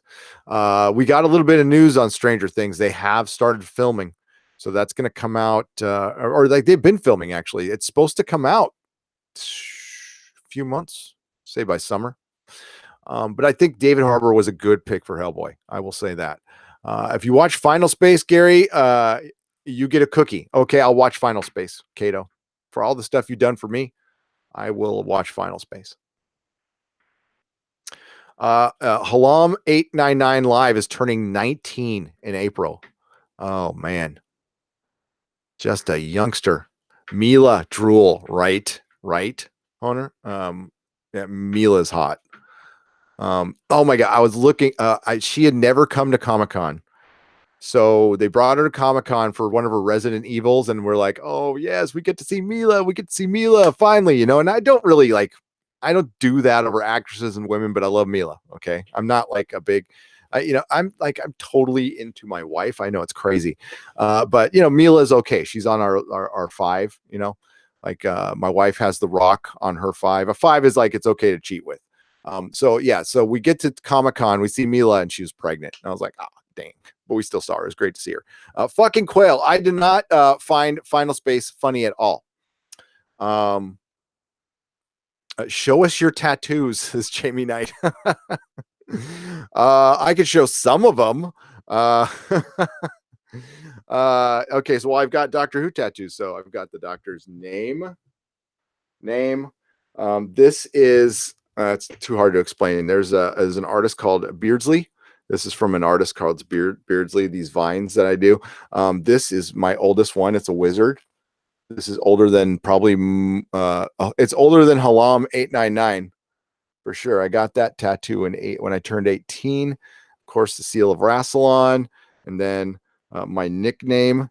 This doesn't say my nickname is Beak, so it says Beak, and then Mel is my wife's name, and then of course Boondock Saints, Acquietus, because that's one of my favorite all-time movies. I know I never talk about it here, but I fucking love the Boondock Saints. Love that movie. And the documentary about it is just as interesting, about how the director kind of was a dick and went crazy, but he still came out with a great movie. And then this one is a sugar skull, but it goes too far up. And then there's Spider-Man on my back, and then I have a Wolverine and a Ghost Rider, and then I have a BPRD. And okay, this tattoo is like the most embarrassing. That tattoo is I was really into smoking weed and drugs. So he was the purple hair, and there used to be a drug called the purple hair. And so this tattoo would be this image would be, it would be kind of like my brand for possibly for some marijuana merchandising, we'll call it. We'll call it that. The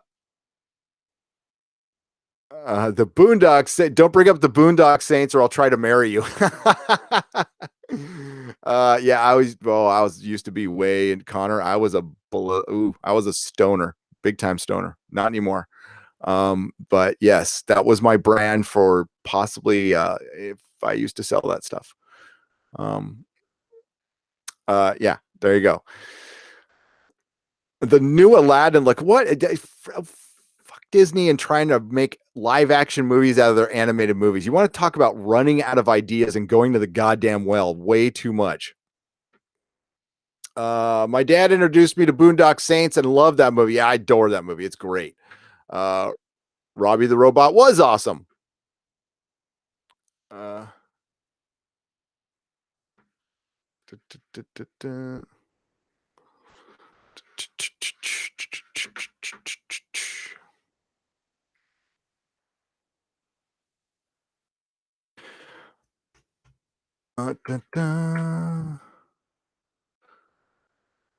Oh, right.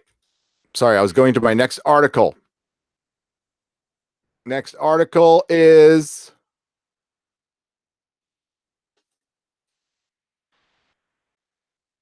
Battlestar Galactica. I'm trying to find the Battlestar Galactica.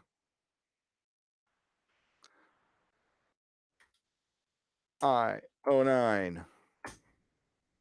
Sorry, I have to go to the stupid site. But did you also hear that in American Gods, Gillian Anderson was supposed to be, oh God, where'd it go now? Was supposed to be Princess Leia. And that was like their first thought when Gillian Anderson played Media. And here, I'm gonna have to just find this. I'm sorry. Talk amongst yourselves. Battlestar Galactica film.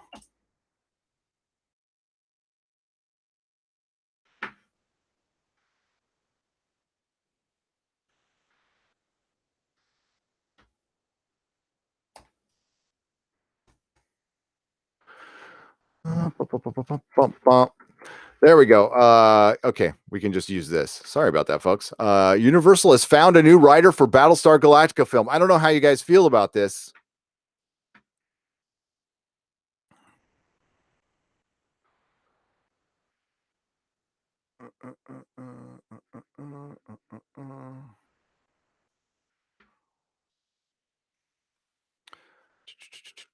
Universal has found a new writer for its Battlestar Galactica film.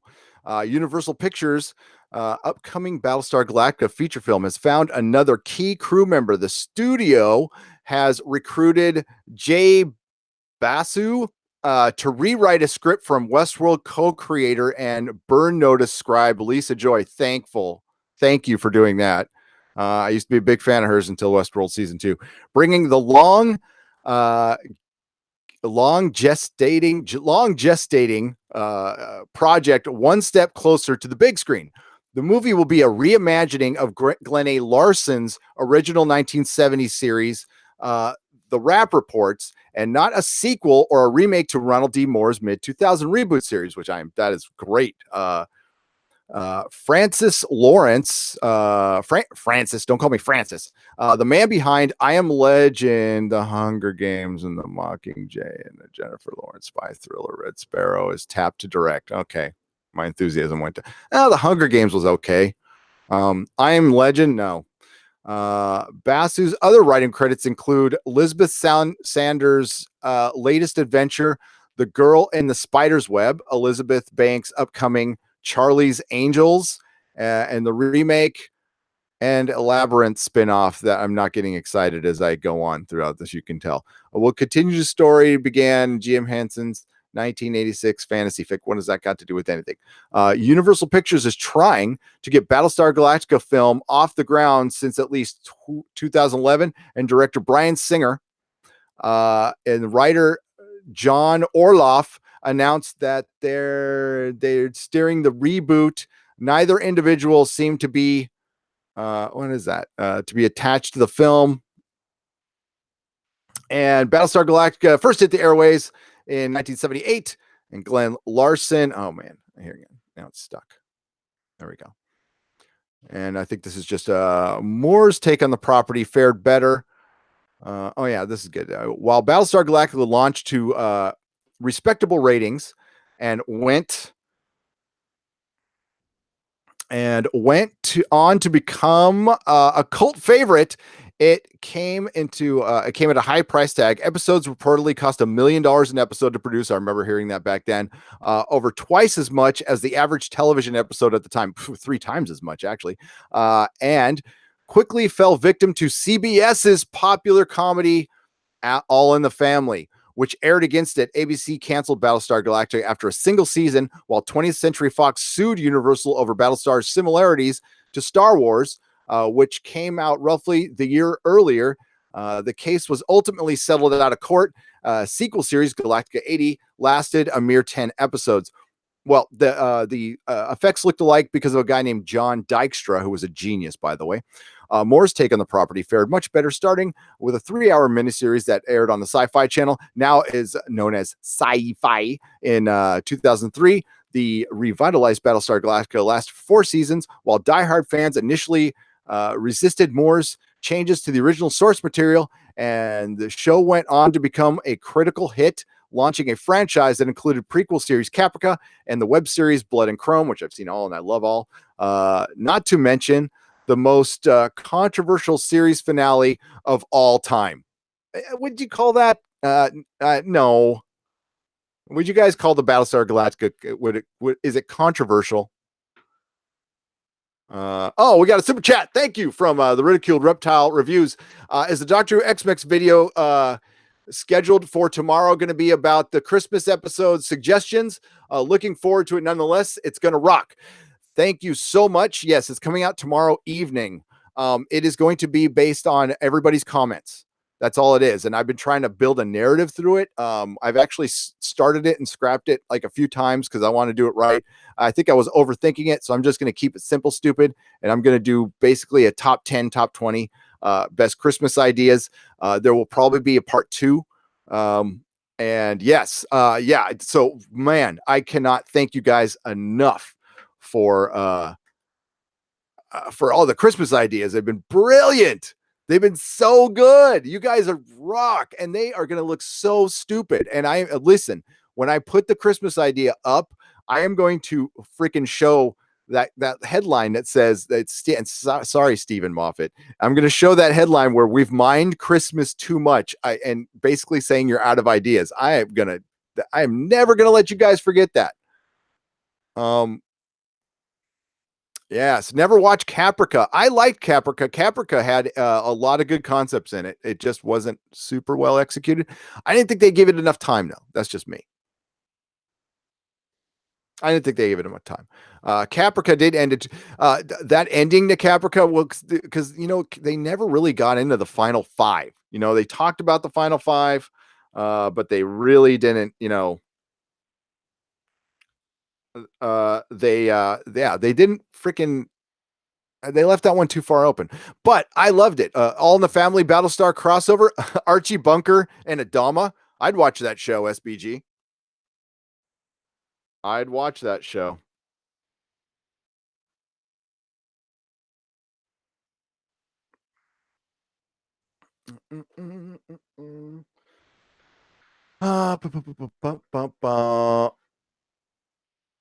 SJWs are going to protest Disney for being racist by casting Will Smith or the genie and not a Persian. Yeah, I saw that. That's fucking ridiculous. Captain Robert April. I still don't like the idea of dumping the Galactica into the sun.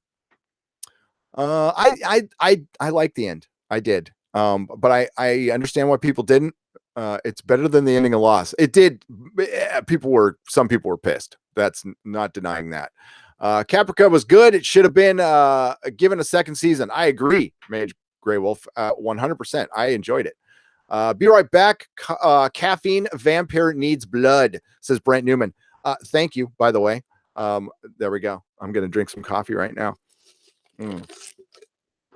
That's it.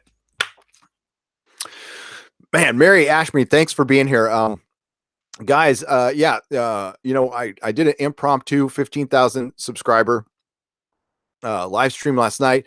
I don't really like to do them every day because I just don't want to burn you guys out on me and bore you. It's not my intention at all. But also with these live streams, if you're new, come on in. talk to me. Like if you guys want to talk about something else, if you don't want to talk about Doctor, you want to keep talking about the Orville, you want to talk about Alter Carbon, like come on in. Let's talk. Let's do it. I've got time. I've got time for you. I like to, oh, Daniel Nolan, my friend, my homeboy. Are you still live near me, right? I know. Is your dad still where he is? Have you seen the article in Esquire where they specifically call out Doomcock for sexist Star Wars opinions? Daniel, I did. I mentioned it in the beginning of the video, and we can certainly talk about that. I am doing the next Doctor Who video. There's two coming out. So there's the Christmas idea video, and then there's a warning for Whovians. I'm doing a warning for Whovians. For Whovians who dissent, who don't like Jodie Whittaker as the Doctor, who don't like an overly political show. But listen, I'm going to speak for myself. I don't like the content in the show. I have no problem with what people look like, and they're trying to spin this goddamn argument with us now that they've been doing with which is a lie, basically. I mean, we can argue whether you like the show or not. And if you like Doctor Who, fine. I don't care. If you liked Last Jedi, fine. Just don't give me shit for not liking it and then talking about it, or start calling me toxic. And it's one thing to call me or Doomcock or somebody else toxic, and then it's a whole other thing to call us racist, misogynist, sexist. And you start again overusing these words, then they become meaningless, and then that becomes a problem. Because you're using these words like you're, I don't know, a 20-something who just read it in a book, or a professor just taught it to you, and it's all new, and you got the world by the balls because you're 20. If you're lucky to live long enough to 40, I can't wait. I wish I was there when you did, because it happened to me too. And you realize you're just full of shit. Yeah, there you go. Life is full of shit. Everybody's full of shit.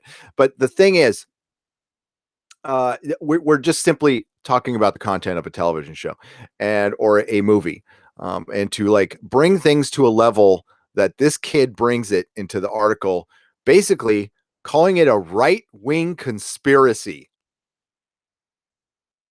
What? Now, I don't want to get in the politics of it, and I will state again, I don't want politics in my shit. I didn't say which side. I didn't say any side. I don't want either side. Like I said, once in a while is fine. It's not once in a while, no, though, and it's very one-sided. And if you want to like take this all the way down, you want to what we say in the program, playing the tape to the end. It could get dangerous. Dangerous, yes, not hyperbole. Dangerous when too much stuff from one side is force-fed, and you look at one side as good and one side as bad. That can cause problems. And if it's a constant diet of it, and everything we fucking do, we can't get a goddamn break from it, it starts to feel insidious and dangerous. Now, is it, do I think it's a conspiracy on their side? No, I don't. I just think it's an echo chamber. But to think it's a conspiracy on our side, like, Doomcock and I are like, okay, man, here's what we're going to do. Or EVS and world-class bullshitters, or, they're friends. They talk to each other. They don't conspire. Okay. They don't. I don't. I am too busy to conspire. I don't care enough to conspire. My level of care, is these videos. And I'm pissed. I'm pissed because Doctor Who sucked. That's it. Nothing more than that. The Hollywood vision of the world is getting more limited every day, Nathan Newman. We need to get it gets overused, but the diversity of thought thing is still on the nose, even though it's overused. Yeah. Go broke. And it's we're not all one-sided here. We just want a good TV show. God damn it. Thanks, Filthy Farmer. I try. Yeah, if this was pro the other side all the time, I'd be here saying the same thing, the exact same thing. So it's just, leave us alone. My God, I want us to be a niche thing again. And it's all because genre has become this big thing now. So everybody wants to get their name attached to us. Matt Miller, The guy who wrote the Esquire article considers himself a big Star Wars fan. He's been a Star Wars fan since 2000. Okay, and now I'm not judging that. You can be a Star Wars fan from if you started yesterday. That's awesome. Welcome to the party. But if you're going to be passing judgment on other Star Wars fans, and you were at best a casual one, third, fourth generation, easy now. Especially when you're calling out Doomcock. If we ever get called out, yeah, I saw the movie in the theater when it came out. I'm old. And I don't care. Star Wars is kind of dead to me. But the picture he used for the article, let's take a look at it. And it was nice to see our boy by the way, shouting out Doomcock was the best thing that could happen to him too. That's great. I'm fucking couldn't be more proud of him. I chatted with him a little bit last night about it. And by the way, he put out a video. So when you're done watching here, go check out his video as a response. As a matter of fact, I just saw the notification right now. Where did there we go. Matt Miller, the culture editor at here's the picture he chose to represent Star Wars fans, guys. And it's this god dang narrative that, yeah. So anytime you say something now, it's I don't want to say their name, but you know what I mean. The guys from Germany. It's this. And it's to the point where it's just silly now. It's just silly. It's silly, pathetic, tired, boring. Yeah, it's conspiratorial. It's getting a little out there. It's getting on the verge of woo woo. Okay, and this is coming from a side. Oh, I should do some woo woo news. How'd you guys like the Exozone last week? I fucking loved it, man. God dang, that was so much fun. So my video is going to be about this, and we can. I want to scroll down here real quick and look at. There's my boy. Hey, yes. Good for him, man. That's freaking great. I think Jeff is on there too, right? World Class Bullshitters. They do Jeff too. Yep. There you go. That's awesome. I like Jeff a lot. I am a financial supporter of the World Class Bullshitters. Ask nothing in return. I like them. I don't know about Patreon though anymore, guys. I'm conflicted. Here's the official position on Patreon. I talked about it last night. I'm starting out. I can't go right now. I heard some people might want to leave. Listen, there were no hard feelings at all. If you want to make a stand against Patreon and leave Patreon, no hard feelings. I totally understand. So, yeah, I still love you. Okay. I understand why you got to go. I will not take it personally. I'm going to stay. Just don't try not to take it personally. I'm going to stay now because we have some loyal patrons. I have obligations to fulfill. And I can't just up and bail. It's not something I'm going to do. I don't like what they did. I don't like banning people. Listen, it's a business. They can do what they want. And if somebody's out there, doing really, really horrible things, and yeah, it's totally okay for them to ban them. But what happened was not a horrible thing. It was on somebody else's live stream on nothing that had anything to do with Patreon. And the context of the argument was not taken into account. And I don't like that at all. So Geeks and Gamers left. Yes, they did. But they also said they weren't really that into it. So,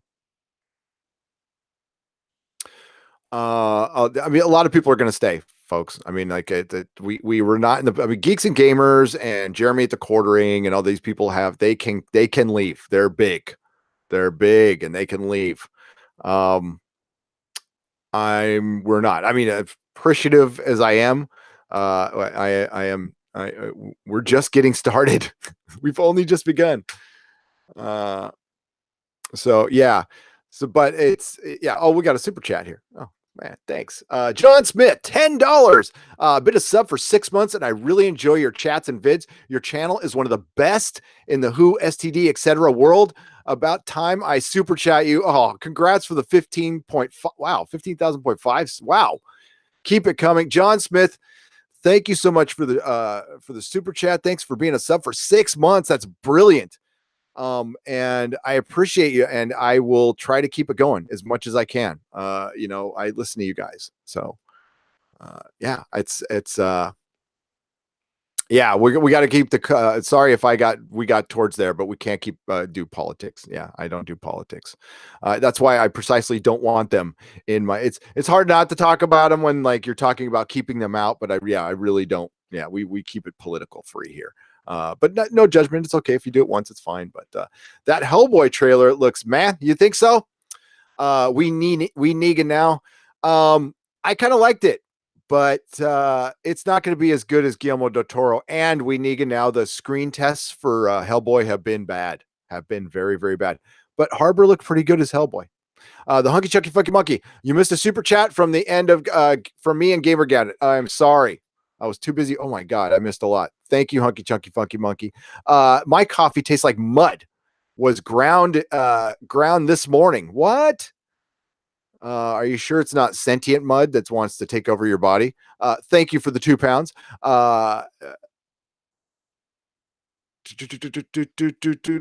Okay.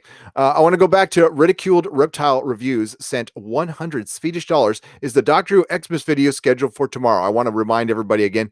It is scheduled tomorrow. That's going to get done.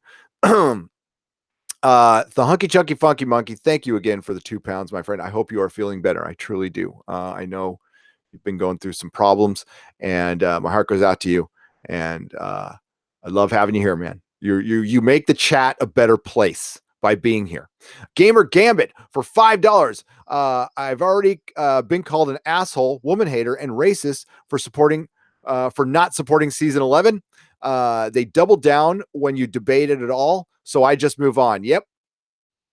And that's pretty much what other YouTubers have been calling us too. And, listen, we are going to move on from this argument, but Doctor Who is still in the lexicon. It is still out there. It is still being talked about. We still have one more episode. We will see what happens after, January 1st. Believe me, we will have a bunch of other stuff to talk about. And part of my next, one of my next videos is suggestions to watch something instead of Doctor Who. And in January, you've got 3 things that are going to be great. And on December 30th, you got one thing that you could start watching right now and just forget all about it. So thank you again for the super chat, guys. Thank you so much. Back to the chat. And by the way, super chats they are greatly appreciated. Keep the lights on around here. They are not necessary. If you really want to get my attention, make sure to hit the @Nerdrotic channel, and it kind of highlights it, and I can see your question. I do try to get to as much of the chat as possible. It's kind of weaving through the crosstalk. Sometimes it's kind of hard, but there you go. So exactly like the Hunky Chunky Funky Monkey did. I loved Exozone. Megan Fox has a woo-woo series out called Legends of the Lost. Last night the Megan Fox, really? Last night they had pre-colonial American giants. Oh, really? Oh my God. First episode was about Viking shield maidens. Oh, dude, what's it called again? It's Legends of the Lost with Megan Fox. Hey, Megan Fox is going to save Star Trek. That's what I heard. Truth Apocalypse. I'm a DJ. Usually I get those song phrases. There you go.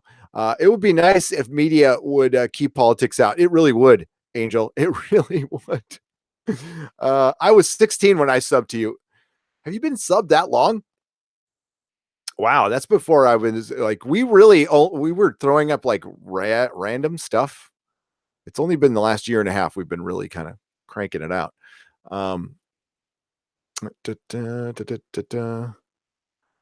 I definitely have to check that out. Legends of the Lost. The DJD show says, "Welcome to the club, Gary." Yes. Yep. Billions and billions are watching Doctor Who in the vastness of space, or so says Carl Sagan. Billions upon billions. Honer Tim, what's up, Miss Carl Sagan? Now we got Neil deGrasse Tyson.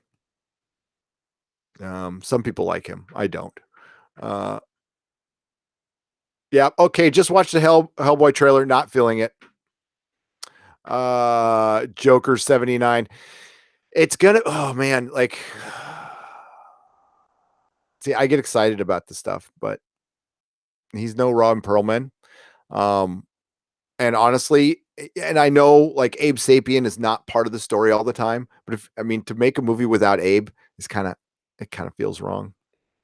They're gonna have this. Supposedly they have Lobster Johnson in it. That would, but if it's just in passing, I'm gonna be passed. Oh God, that is a great question, Hunter Tim. That is a great question. Are you up for the Axonar doing 2 more 15-minute episodes? I spoke with Alec from Axonar yesterday. So, and he friended me on Facebook and we talked. He is super effing cool. Cool person. We will be doing Axonar videos. I am so fired up for Axonar. So fired up. And I want to help them as much as possible. And they're gearing up and they need as much, like just help as in like just talking about it.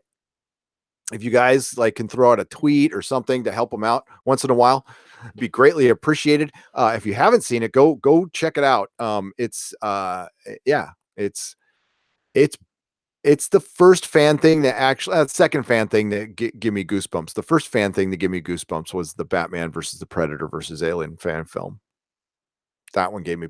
That is still, by the way, the best Batman costume I've ever seen on film. The problem with Neil deGrasse Tyson,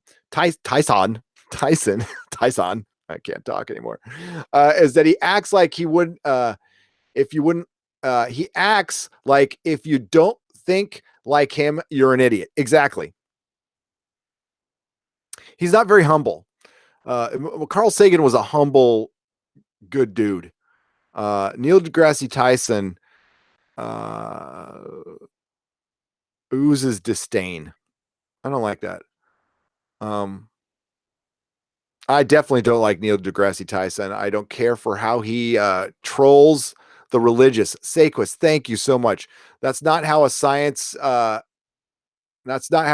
science equitator should behave. No, but that's because science, I think in a lot of ways has become its own religion, a little bit dogmatic. And I am not a religious person, Saquist, but I respect people's religions and that's all it should be. It's like, why, especially it's a particular religion, Saquist. He doesn't go after all of them. He goes after one. And it feels safe to go after one. It's like, why are you messing with these people? They're just, they have their beliefs. And quite frankly, it's not like it was in the 80s. People act like it's the 80s and 90s when the moral majority was out there trying to like do the PMRC and all that bullshit. Yeah, that was a problem, but it's not a problem anymore. Like, leave people be. Leave people be. I've told the story before. The happiest dude in the world that I know is a Christian, and he's got Jesus in his life, and he's happy. And it's just not something I am, but I see how happy he is, and that's awesome. That's great. Good for him. Axonar is the real Star Trek. Absolutely. How many episodes will Axonar have? Asked Mako. 2 more 15-minute episodes is what I saw, but we can go to the Axonar website, and I think that he talks about it on his blog. I think that's a very good question. I will put the link. I'll put I usually don't like to put links in descriptions because YouTube does not like that. Okay, and it does hurt for recommendation. But screw it. Hopefully I don't get in trouble for this. There's going to be some frame drop in here. Okay. Can't help it. This is what Axonar looks like. Look at, I mean, that's like, this is fan made, guys. This is awesome. This is so awesome. Okay. Axonar blog. That's from December 7th. Axonar update. This is from yesterday. A success. Okay, I got to blow this up a little bit because I'm blind, so I apologize. A successful Axicon. The bridge set looks amazing. Patches are coming and production moves forward. This post will allow you to access all the main updates we have posted so you don't have to read everything. Axonar production update. Our director, DP, editor, and myself are all working towards a spring shoot Sadly, we couldn't meet at Axanar.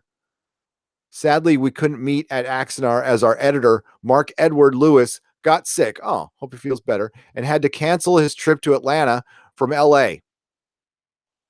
And our DP was shooting a feature. But we have all been talking and trying to lay out a shooting schedule. You can read about everything in our last production update here, Axanar Production Update 2018. The USS RS Bridge update. A lot of good news about the bridge. Find out what is happening with the USS Ares bridge set on our blog here or on YouTube. I don't think they'll mind. I'm going to show this a little. I'm just going to see if we can get a shot of the bridge there. Yeah, look at that. So why can't you do a bridge like that? All right, why does everything got to have god dang lens flares and, like, look at that. This is brilliant. I don't want to show the video. I don't want to get in trouble, but look at that. This is so freaking cool. Look at these people working hard, trying to make a good Star Trek. And this is pure love, folks. Pure love. And CBS wants to stop this shit. I don't understand this. This does nothing but sell your product. Like, CBS has to do nothing. Even if they make a couple of dollars, like, CBS will make more money off of them making that than they will, because it'll keep it out there. Christ, CBS could even have worked a deal to make, like, hey, we'll let you make Axanar, we get merchandising rights, and you make Axanar action figures, and boom, they make a shitload of money. And I bet you that he would sign off on it. It's like, you can make a 2-hour Axanar if we get to make toys. There, I just solved the problem right there.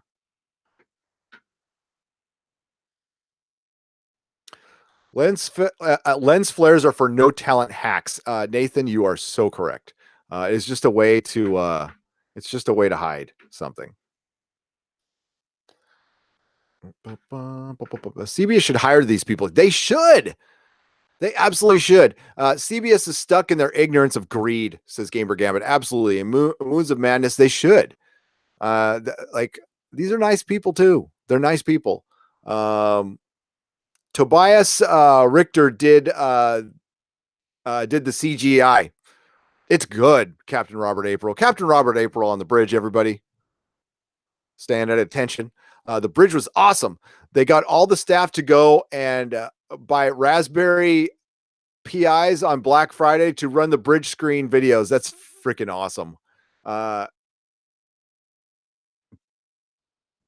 Gary, do you think you are a cool dad? Yes, I am definitely a cool dad. Halam 899. My kids will even say that. I am a proper cool dad. Now, I'm not like cool dad like I'm their buddy. It's not like that. No, I will bust their ass, and they have to work, and they don't get stuff for free, and they don't get coddled. I love my kids more than life itself. I would slowly burn myself for my children. I would do there's nothing I wouldn't do for my kids. Nothing. But they got to work for their shit. I'm not going to hand out stuff. What we got for our oldest son, Indigo, it was kind of a joke, for his 18th birthday, was luggage. Said, okay, when are you moving? It took him a couple years, but he finally moved out. He lives down in Orange County now. So yeah, I got a 21-year-old son, and I've got a 13-year-old son. And they're both like boring nerds. Like, my son turned 21. I'm like, do you want to go to Vegas or something? He's on, nah. Just hang out with a few of my friends. They went to a bar. They came back early and played video games. Jess Reed, $5. Merry Christmas and happy holidays. What's IDNC? I'm sorry, Jess Reed. I don't know what that means. I probably will when you tell me. Merry Christmas and happy holidays. Hail to the geeks. Thank you, Jess Reed, for the $5. Happy holidays to everybody. Merry Christmas, whatever you're celebrating or not celebrating. I hope everybody's happy, having a good time, hanging out with people you like. If you're working, I hope you're making some good money. And thank you for working, keeping the world going. We really appreciate that. So idiot YouTubers can complain about Doctor Who. And yeah, fucking Quail says, I had a friend who wanted to play D&D for his bachelor party, and we had a blast. Dude, yes. During my first wedding, my bachelor party was laser tag. I loved it. It was great. Now, my second marriage, the bachelor party was a bachelorette party, which was 48 hours in Vegas, which was epic. And I didn't drink. I don't drink. I still had a great time. I'm kicked out of the Flamingo though, and it wasn't my fault. It was my friend's fault. I was with my friend, and the Flamingo kicked us out. I think it's gone now though, right? So it doesn't matter. I don't care. There you go. Thank you, Geek Out Loud. Geek Out Loud. I'm a bad old fart internet. My bad. I don't care. I should know that. Yeah. So what? Yeah, my friend decided to drop. He got really drunk and dropped his pants like on the freaking casino floor, and took a leak. He was so he was blacking out, like, yeah, he probably. So and I was standing next to him, so when we tried to go back in a couple days later and I wasn't with him, they grabbed me and said nope, and I'm like, really? What? Paintballing is better than laser tag. It is, but it hurts, man. That shit hurts.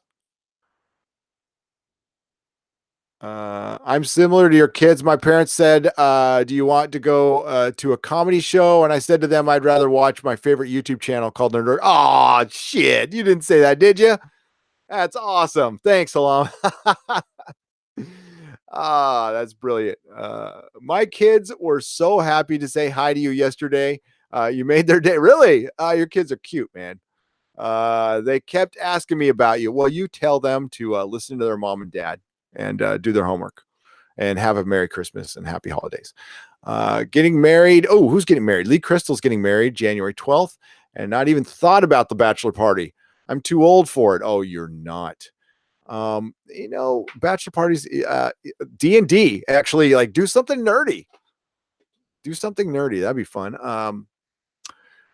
But congratulations, Lee. I mean, what's too old? Are you older than me? I'm old. I'm not too old for a bachelor party. I am unemployed and dog sitting for friends over the holidays. Was the last time the Daleks were on film was the Lego Batman movie. Oh, Swift. I want to say yes.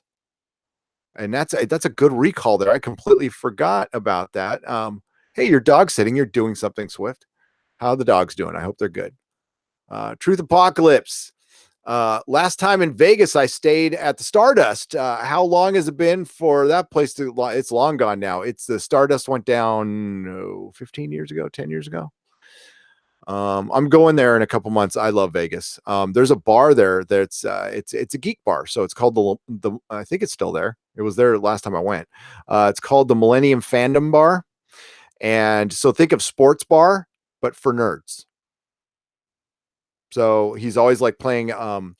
There's D&D, there's cosplaying, and it's a straight up bar. And it's got like superhero movies playing on all the screens. It's like the best fucking idea. He's got comic books everywhere. It's by the Stratosphere. It's a French guy named Alex, and like super nice guy. He was going to open it here, but it was cheaper to open it in Vegas. And honestly, it's an idea that Melissa and I had a long time ago, opening like a nerd bar, and I could be like Sam Malone, like the sober bartender. But I'd be a shitty bartender because I wouldn't be able to, I don't know how to judge your drinks. And when I quit drinking, I wasn't drinking anything fancy at all. Foster's Golden Lager was the last beer I had. Going to Vegas for New Year's. Oh, God, I'm so jealous. That is so much fun. You're going to have a blast. Make sure to get there early. You're flying in there, right? Do not drive. One time we drove to Vegas for New Year's, and I brought in the New Year's on Interstate 15. Hey, Gary, have you checked out the Balstrex channel? He's been having other YouTubers on talking about Series 11 of Doctor Who. I followed him on Twitter now. I have not checked that channel. I will write that down. Spaceman Dan. He's following us on Twitter, and I liked his tweets. Is it a him? I don't want to assume his gender. I'm sorry, but Bowles Treks.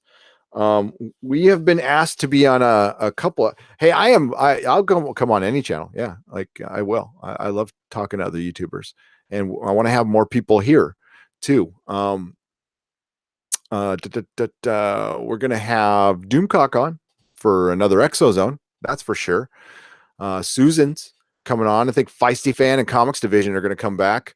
Hopefully they can review Aquaman with me, but I'm probably going to review Aquaman tonight, guys. Oh, that's the one thing I got to talk about. So yeah, I got Aquaman tickets for tonight, going with the whole family. Very excited. A good friend of mine down in LA, who's kind of hard to please, called me and just said, this is the Guardians of the Galaxy, the DC universe, and that DC has been saved, and this is it. And this is better than Wonder Woman. It's better than anything they put out. I find that if James, and I said it in the last live stream, if James Wan did this with Aquaman, that's a bigger feat than James Gunn doing it with Guardians of the Galaxy. And DC fans, I'm rooting for DC fans. I'm rooting for this to be good, because DC fans are good fans. They're good people. They're good fans. Well, they're not all good. Okay, some of you guys are dicks, but so am I. I'm a dick sometimes too. Some Marvel fans are dicks, but for the most part, DC fans are really loyal and cool and deserve something good. So I hope they get it. I really do. I do. Played basketball at my last bachelor party I went to. It was fun. That sounds fun. We used to play basketball like when I was a kid. We do basketball marathons at the boys club. Yes, at the Boys and Girls Club. So we played basketball like 1 a.m. It was fun. I had 2 stag parties at 30 something. Never too old. Damn straight, Brent Newman. Damn straight. 59 isn't really old. It's not, especially Angel, when you're 49. You're old as you feel. Yes, Jibba Jabba, FPV. This morning I felt 75, but I feel about 30 right now. Nathan Norman is 29. You feel old. Well, yeah, you're not. You just feel that way.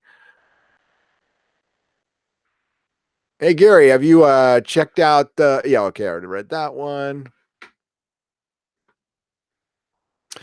I didn't dislike Batman versus Superman nor the Justice League. Broly, I didn't dislike them either, but that's one of those things that's did something entertain me, or was it good? Now, something can entertain me because I was just happy to see Superman and Batman together on screen. And there were moments in both of those movies that were really good, really, really good. And there's moments of absolute cringe. I was entertained by both. I own both. Shit, I own Suicide Squad. And honestly, 15 minutes of that movie is good. That's it. The rest of it's garbage. But I'm a DC fan too. What did the Hunky Monkey... old as the person you feel. I was just saying, I agree with Chris Persia. The hunky chunky funky for the win. I liked Aquaman. Not as good as Wonder Woman, but it was fun. Oh, you got to see it. Okay, good. Turned 32 2 days ago, feeling like 49 right now. Did you drink last night, Lamac? Nightman, my son's friends are here, so I'm out. May the force be with you. Jess, may the force be with you. Night. Where are you at? Is it night in America yet? Killing off Superman was stupid. It was. Jess Reed, you take care of yourself. Thanks for the super chats, man. Odd job. I am 45. Get offered senior discounts sometimes. Do white Santa beard. Oh, you got the white Santa beard. Oh, dude, take advantage of it. That discount's a discount, brother. Turned 40. Had a heart attack. Instantly became 80. Now 43, feeling 83. Oh my God, Truth Apocalypse. You take care of yourself. Dark Angel either. Martha! I'm sorry to hear that, Truth Apocalypse. You feel better. Titans was like that when Donna Troy was on screen. Donna Troy. I love Donna Troy. It's 9 p.m. here. You are in Germany, Mako, right? It is noon It is 12:05 p.m. right now here. I feel old and tired today. Well, Mary, you've been going through some crazy shit, so you've earned a little rest. Uh, well, I mean, that's Nathan Norman. They didn't earn the Superman Batman death, and that's exactly what Doctor Who did this season, what Star Trek Discovery did by going to the mirror universe in the fucking first season of their show. Is everybody wants dessert first. Nobody cares how we get there. It's just getting there so we can tweet about it. The Rosa episode. And now they knew if they just crapped out a Rosa episode that critics would put it on their top 10s lists everywhere and talk about it because they're so freaking predictable and don't have the stones to come out against a show because they're afraid that they'll be deemed racist if they say, I didn't like the show Rosa. And who could blame them when you have guys like Matt writing Esquire articles because you say you don't like Star Wars, all of a sudden you're a racist and you don't like women in movies because a woman happened to be the star of Star Wars, which nobody's ever had a problem with, ever. I mean, I was fascinated. I've said this before. When The Force Awakens was coming out, they said they were getting back the original cast and everything. I was fascinated. I couldn't wait. I was stoked. They said female lead. I'm like, fine, great, whatever. I thought Finn. That was the one I was interested in the most. I wanted to see the stormtrooper who left, who ran. Like, what is up with that? That sounds awesome.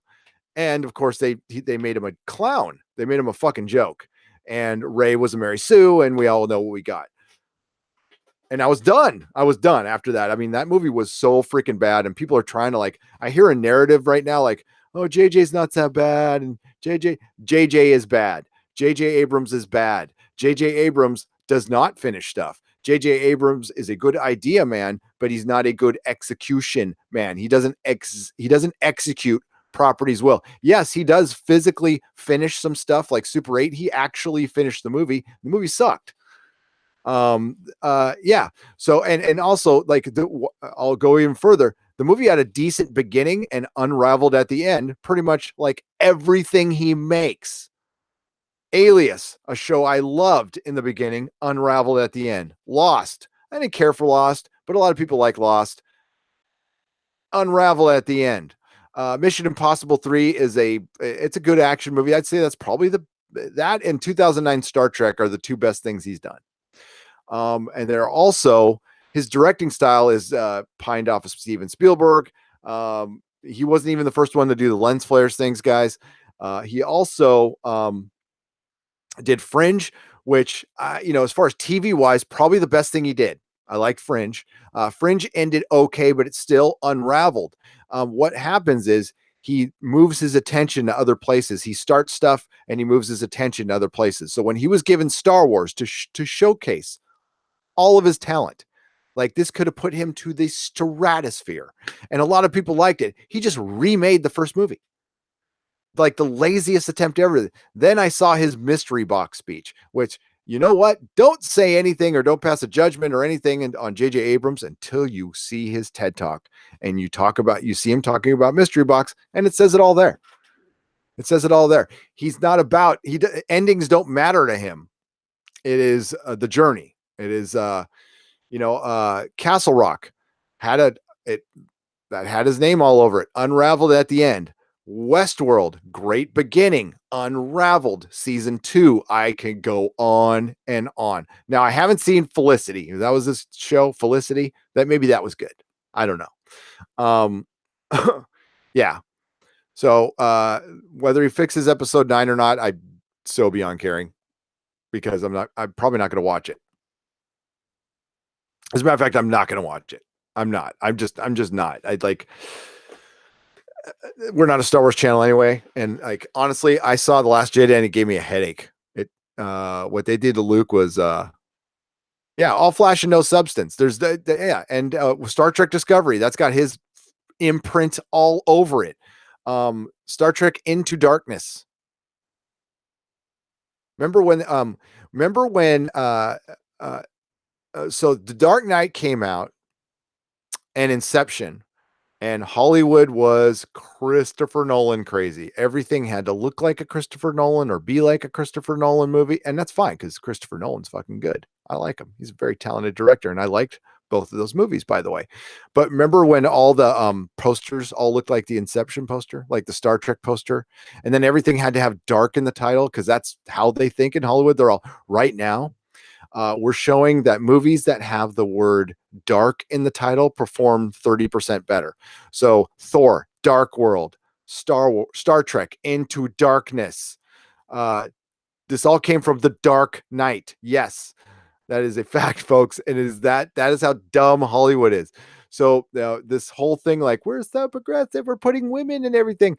It's based on, well, right now, all the movies that are making money have women as stars. I mean, completely ignoring the fact that these things are titled Star Wars, Wonder Woman, The Avengers. Yes. So if you there's an article out there right now that I've meant to pick over that says between the years of 2014 2017 female-led movies are kicking, I mean, not even just doing better, but kicking ass over male leads. It's true, but the problem is you have to dig through 10 pages of shit to get to where their data is, and you don't even find it all. And you find out that they just cherry picked, well, the blockbusters, like they use Star Wars and Wonder Woman, and I believe one of the Hunger Games movies came out. And yes, they did better simply because Hollywood decided to start casting female leads, which good for you. Took you long enough. Great. But if you also look at, if you just Google the list biggest bombs of 2014, for example, you could also write 50% of all bombs were led by females. It just depends on the data. It's silly. It's silly. And now, because of all this, bullshit politics and crap that's creeping into our entertainment, we have like actual men and women fighting, which is hilarious. And yeah, it's I find it great. CBS looked at the worst rated Star Trek movie and hired the writer to run Trek. Exactly, fucking Quayle. And you know what? There was a writing group. There was Orsi and Kurtzman, and Orsi, they got rid of the one guy who was an actual Star Trek fan. So there you go. Mm-hmm. They're all, and then they keep they're all, hey, let's take the worst idea from Star Trek to go one further. Fucking Quayle. When Spock had a Cybok, and let's double down on that. Let's make it a sister who's human. Yeah. So let's not only get the worst writer, let's take the worst idea. What do you think? What do you want to bet the Red Angel is Spock's brain? It's Spock's brain. Now, the Red Angel is going to be Michael Burnham. Yeah. The new Tomb Raider was horrible. It looks so bland. It's like they forgot what Tomb Raider was sold on. I mean, everybody, come on. Why did you play Tomb Raider? Why did you like Tomb Raider? What drew you to Tomb Raider? I mean, the game had to be good. Okay. The game had to be good. But what drew you to it?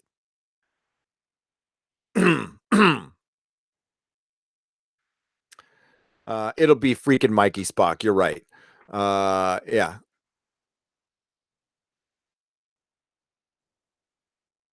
Supergirl Leia was the worst. It was. Leia is one of the two people to talk back to Vader and live.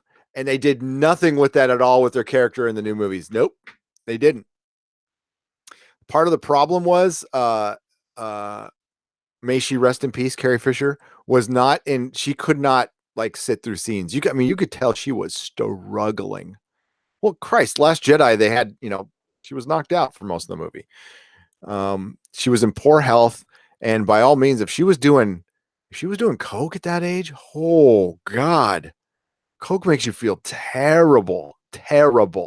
I can't imagine how it makes you feel like 60s. It makes you feel like you're 100. Star Trek Into Darkness wasn't just a title of the movie. It was a warning about where the franchise was headed. Rich Silverwood, yes, exactly. It was a portent. The portent's red. Star Trek is going into darkness. The new games are pretty good. Which ones? The Tomb Raider games? Spock's brain was the worst episode of the original series, says Loquacious Primate. So that's why, well, until Star Trek Discovery came out, Spock's brain is, I will use this term again, Shakespearean compared to anything Star Trek Discovery has done.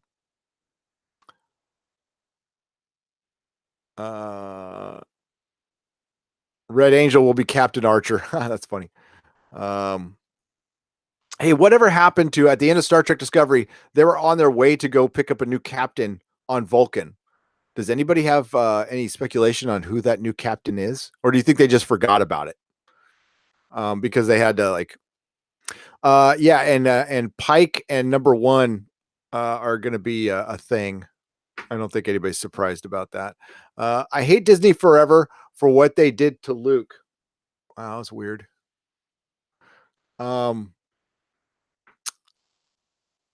I was in my last year of high school when Star Wars came out in 77, bastards. Yeah, after watching The Last Jedi, Mark 81150, I mean, I got one of the worst headaches I can possibly remember.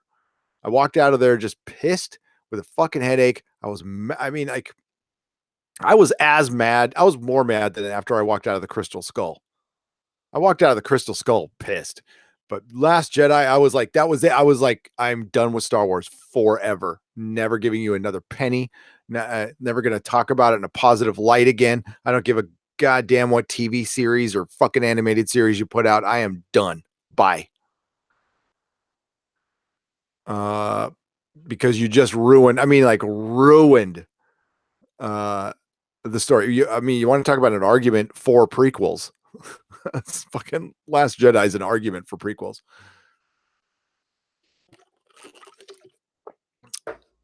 Swift says Hellboy looks good. I thought I had fun with the trailer. Some people did not like it. It's going to be a tough sell. Ron Perlman was a great Hellboy. Guillermo del Toro is a masterful director, and they have kind of a pedestrian director doing this. We'll see. We'll see. What was the Hellboy trailer? The studio turned down Hellboy 3 for this. See, Eddie from Space was like, fuck no. Not having it. The studio couldn't afford Hellboy 3. That was the word on the street. They couldn't afford it. Guillermo del Toro, honestly, is hard to pin down, but they couldn't afford it. Is the Galaxy Quest series still a thing? Says Armchair Freight. That's a good question. I kind of heard it was. Let me check. It's going to be really hard to do without Alan Rickman, but especially with the Orville out there now. My God, Galaxy Quest was such a good movie, though.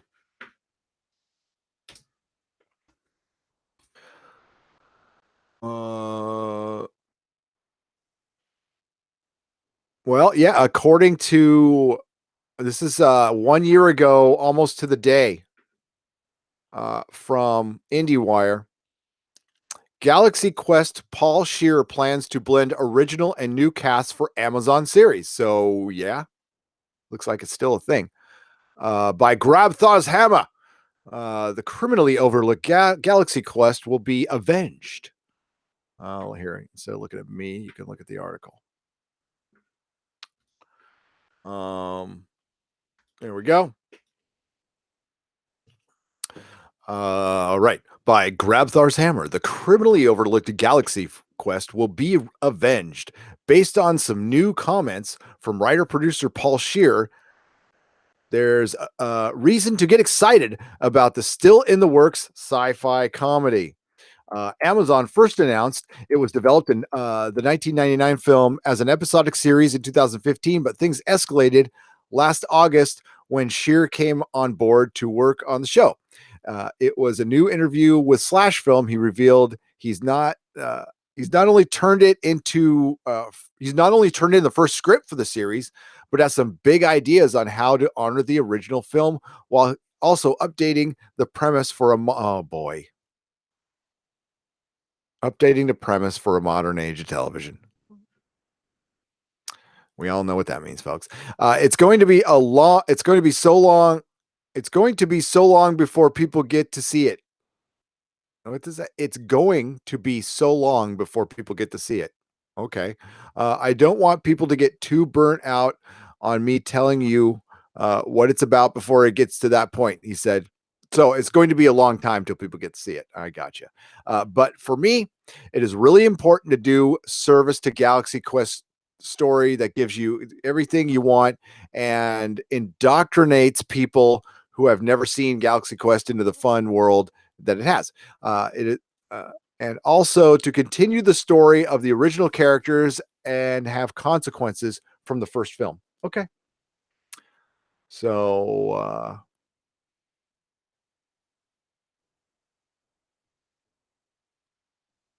oh, that is a great line.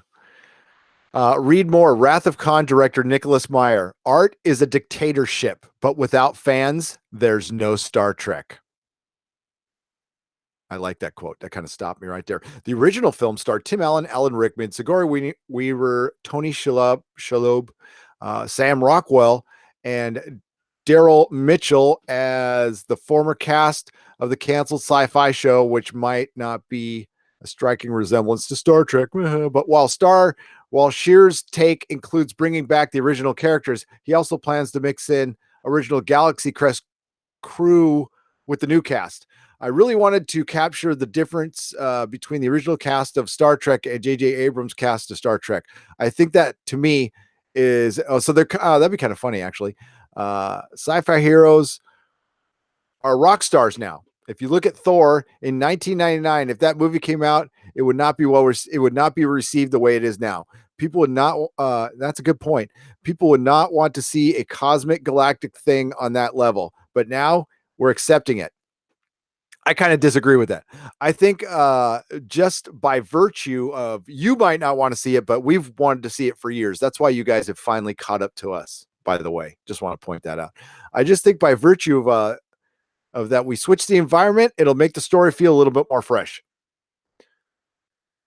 Shearer also promised a serialized story as opposed to episodic and said that he wants to avoid anything that could be viewed as a reboot or for reboot's sake. There's some real reasons behind the choices, maybe too much so. Oh, I kind of like the cut of his jib. I do. That sounds pretty good, guys. Like he's taking his time. He wants to do kind of oh my god, the comedy gold that's in there right now. If he casts a J.J. Abrams, that'd be funny as hell. Um, it is a great movie. It is a great movie. Captain Marvel, is it just me or has someone missed the whole point of Galaxy Quest with the modern audience crack? Yes, Captain Robert April. That's why I stopped dead there. When we keep hearing that these shows that have always been groundbreaking are all of a sudden so old fashioned. It's just an excuse for somebody to change something to modern trends because they really are not. When you're not a talented writer or artist, you have to fall back on something. So when you're on a deadline and you've been hired, but you're an artist, but you're not that good, you cheat. You cut corners. Use 3D modeling, maybe a little tracing, maybe pining off somebody else's art. Happens all the time with writing. You fall back on tropes. You just fall back on shit like, oh my god, I can't write anything right now. Bad father. Thank you, by the way. Yes, I get all caught up in my reading and I don't see those things pop up. Brent Newman, thank you for the £5 super chat. Shout out to the wrenches, especially Mary. Thank you, Mary, for all you do. Brent Newman, thank you for doing that. Thank you for the super chat. And Mary, truly, thank you for all you do. You are a warrior. You are a warrior queen. And we love you for it. Thank you, Brent Newman. I could see them pulling off early series production values. This show could be good. I just haven't heard a peep out of it since then. I mean, that's the last article written about it, and I kind of heard it has stopped, but yeah, I don't know. I don't know. I honestly don't know.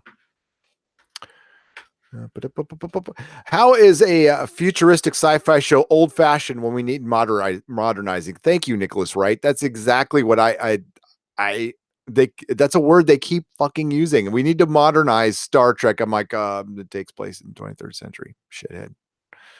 Um, we do love Mary. We do. Mary is a super. Dark Matter was killed off right as it hit a good stride. Fucking quail, but yet, Winona Earp remains on the air, which by the way, the ratings were below Dark Matters. So go figure on that one. Star Trek Writers Room. We're stumped. I can't think of anything this week. I know. Time travel and mirror universe. Good old time travel plot. Yep. Von Spam. Exactly. Oh, and Bad Father. They mixed in a Bad Father. They weren't going to pass up on that, even though it's an adopted father. Sarek lied to her. And the Vulcan Academy, because the Vulcan got personal, because getting personal is what Vulcans do, decided to give Sarek the choice of one of his kids. I'm only going to let one kid in the Vulcan Academy, and he kept it from Michael Burnham. And then what does Michael Burnham do? Invades his mind and says, "How could you do this to me?" When she's in his mind and she sees it tortured him, it's a shitty decision, and she still gets all judgmental on his ass. She could see it's like this Vulcan, it's ruined him. And she goes, "How could you do you know what this did to me?" Oh my God. It's the single worst scene in the single worst fucking thing of Star Trek. It's fucking terrible.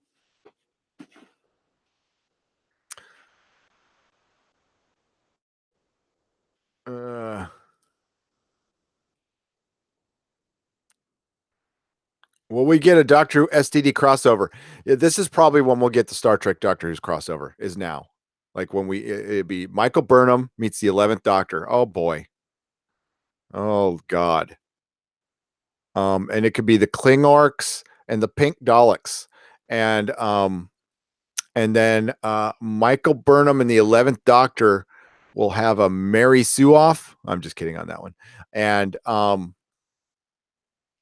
the Doctor and Michael Burnham will defeat the Daleks and the Stenza and the Klingorks by simply being better.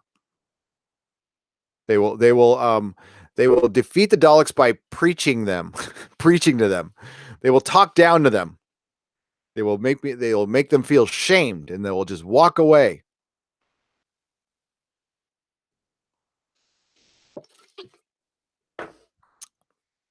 Yes, right. And then we'll all root for Davros to come in and kill everybody. Then all of a sudden, Davros becomes the hero of the story. Oh, now Orville Galaxy Quest crossover is something I would crowdfund the shit out of that. That'd be awesome.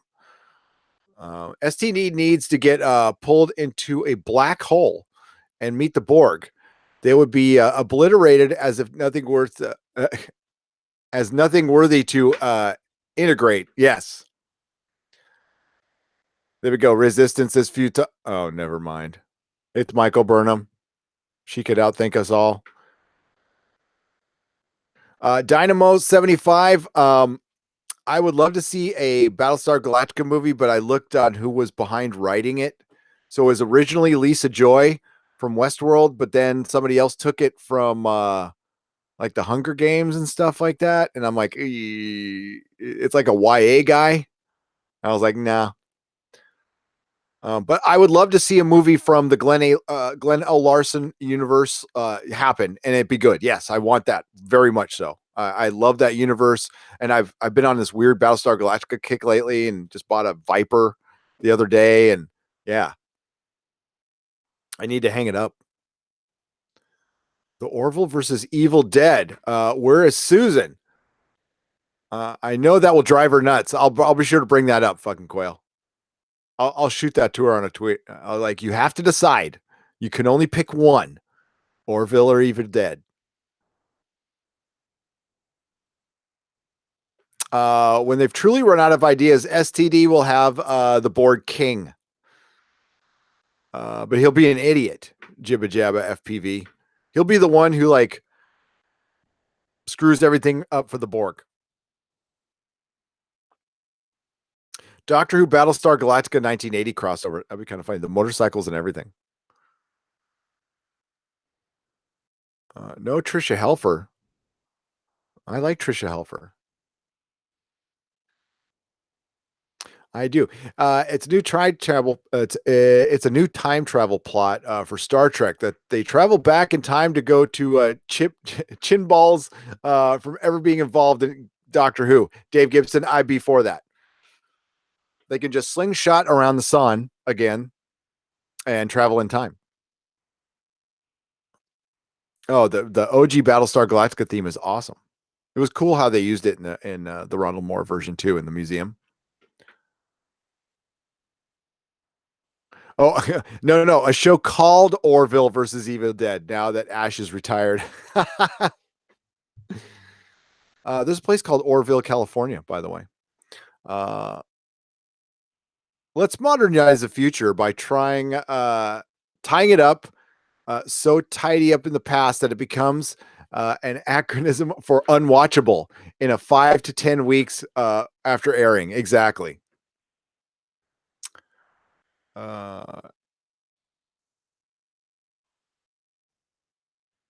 If you're going down that route, do a crossover of Event Horizon and Evil Dead. I could see Ash kicking ass in space. Ooh, that'd be kind of cool. Well, we got Mad Max Ash at the end. Fucking Ash in space would be awesome. Oh my god, they cryo froze him, wake him up on a spaceship. Somebody write that comic book. They haven't done that yet. They haven't written that comic book yet. Ash versus Evil Dead in space. Has nobody done that yet? That needs to happen. Starbuck versus Starbuck. Who wins? They'd be making out with each other. Truth Apocalypse. Love to see the Daleks versus the Borg. Hell yeah. I like the cartoon, the Resistance 2.0, the Doctor Who Star Trek comic book from IDW. I thought it was pretty good. Red Dwarf versus Evil Dead. Fuck yeah. I'm a fan in a dilemma. Love Star Trek, but haven't really watched Discovery yet. Pretty sure I will hate it, but I don't want to be a hypocrite for criticizing something without watching. Loquacious Primate. It sucks. It absolutely sucks. Save yourself 14 hours. But if one day you're just like sick or something, like you can't get out of bed and you're just sick, you know, those kind of days, fire it up, watch the first 2 episodes, and you'll know what I mean. You won't have to watch the whole season. You will just watch those first 2 episodes and go, huh? Ash versus Enterprise zombie Vulcans. Ooh, that'd be good. Could they still do the neck pinch when they're dead, Brian Lewis? I want to know that. That's very important. Sounds like Jason X to me. But it's with Ash, dude. Ash meets Jason X. Didn't Ash met Jason already? Doctor Who, not Jason X though. Doctor Who would should have been animated at some point. Angel, that's a great point. How come we haven't had a Doctor Who cartoon? Seriously. How I mean, the BBC has been like kind of dumb with Doctor Who. They've done like some fantastic merchandising, but no animated series. They did a web series that was like Flash. It was pretty good. They've done a couple of animated movies during the Tennant era. One was good, one sucked. Well, the animation sucked. They were both good. They're actually part of this. If you got like a couple bucks and you don't mind DVD, this Tennant collection right here is fantastic. It's got everything. But they go for like a couple $100 right now. And here in America, you can't get a cheap Blu-ray season. You can get season 1 and 5 and up, but you can't get 2, 3, and 4 without paying like $80, and you have to have a region-free player. There is a Doctor Who anime fan episode. I will check that out. I haven't seen it. BBC is run by idiots. Jibba Jabba FPV. That is well documented. There is an animated canine series. I think there is a canine series that was in Australia. Bring back Rowan Atkinson as a doctor. He would be a fantastic doctor. Just in his like even when he was joking as the doctor in that comic relief special, he looked great. He looked like an awesome doctor.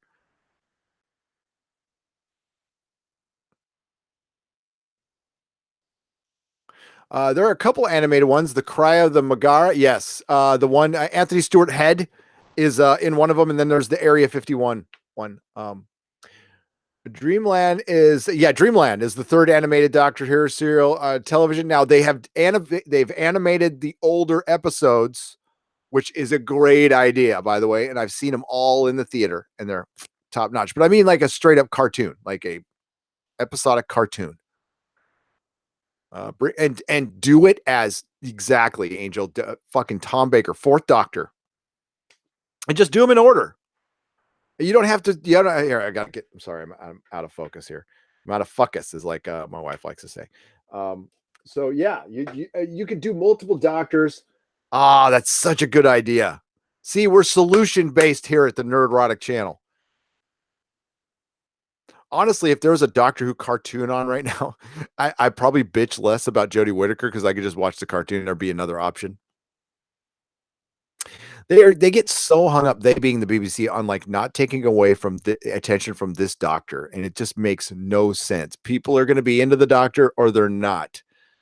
But I got to show you this, and I left this out of my video. I actually cut quite a bit out of my videos, guys.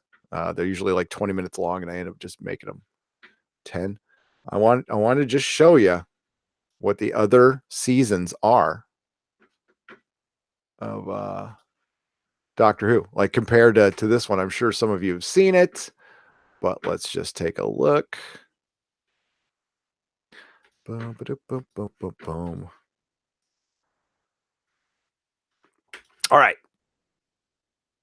Season 11, 32%. Here, let's refresh it to make sure it hasn't dropped any farther.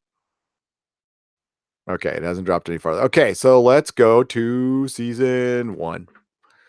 85%. Okay. I strongly disagree. Critics gave season 1. You can't really judge that. It's too old. Season 2, audience score 90%. Tomato meter 100%. Season 3, my favorite season, 92%. Season 4, my second favorite season, 94%. Season 5, a good season, a good 92%. Season 6, 85%. I would say that's probably right. Season 7, 50th anniversary season, split up, all kinds of shenanigans going on. Day of the Doctor, 50th anniversary. Let's just look at that. 91% audience score. God, well, that was Clara. I blame Clara. Okay, so season 8, upon further inspection, a better season than I thought it was, 79%. Okay, this is when things started going downhill, folks. You got to be honest. You got to be honest. Season 9, I liked when I first saw it, went back, very upset how they treated Davros. Season 10 sucked, guys. We just got to be honest. But as much as it sucked, 72%. So it's not just like we kind of dislike it. It's like we really effing hate this. And that is going up every day, or going down every day. I'm sorry. And remember when this happened to Star Wars, folks, and it kind of bumped the score up a little bit because Star Wars fans noticed it and started giving it. That is not happening here with Doctor Who. Because the people they made this for, I've said it in many, many videos, don't watch Doctor Who, don't care about Doctor Who, could give two shits. They just wanted the Doctor to be a girl. Once that happened, they left. They were done. Their job was done. On to the next thing.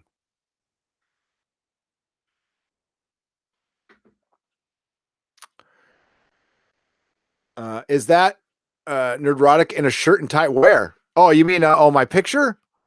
No, I'm not wearing a tie. I wear ties. That's my Facebook picture. That's me in the city. That well, yeah. Sorry, you had to look at like a picture of my mug on that, but no, I'm not wearing a tie. I was at a nice dinner, and Melissa, those new iPhones, like the fucking cameras on those things are awesome. I mean, I don't like them. I'm not an iPhone guy, but the cameras are pretty awesome. And yeah, she took a picture while we were out to dinner. Mrs. Nerdrotic, she did. She's all right, man. She's cool. But you see, I don't like women, according to. Would you like a jelly baby? That's right. Actually, the jelly babies suck. I'd rather pass out gummy bears personally. I look like a Russian drug dealer. I thank you, Nathan. That's a compliment. Yeah, just call me Gary Eastern Promises Beekler, and we're gonna fight naked in a men's bathroom with our little nerdrotics flipping around.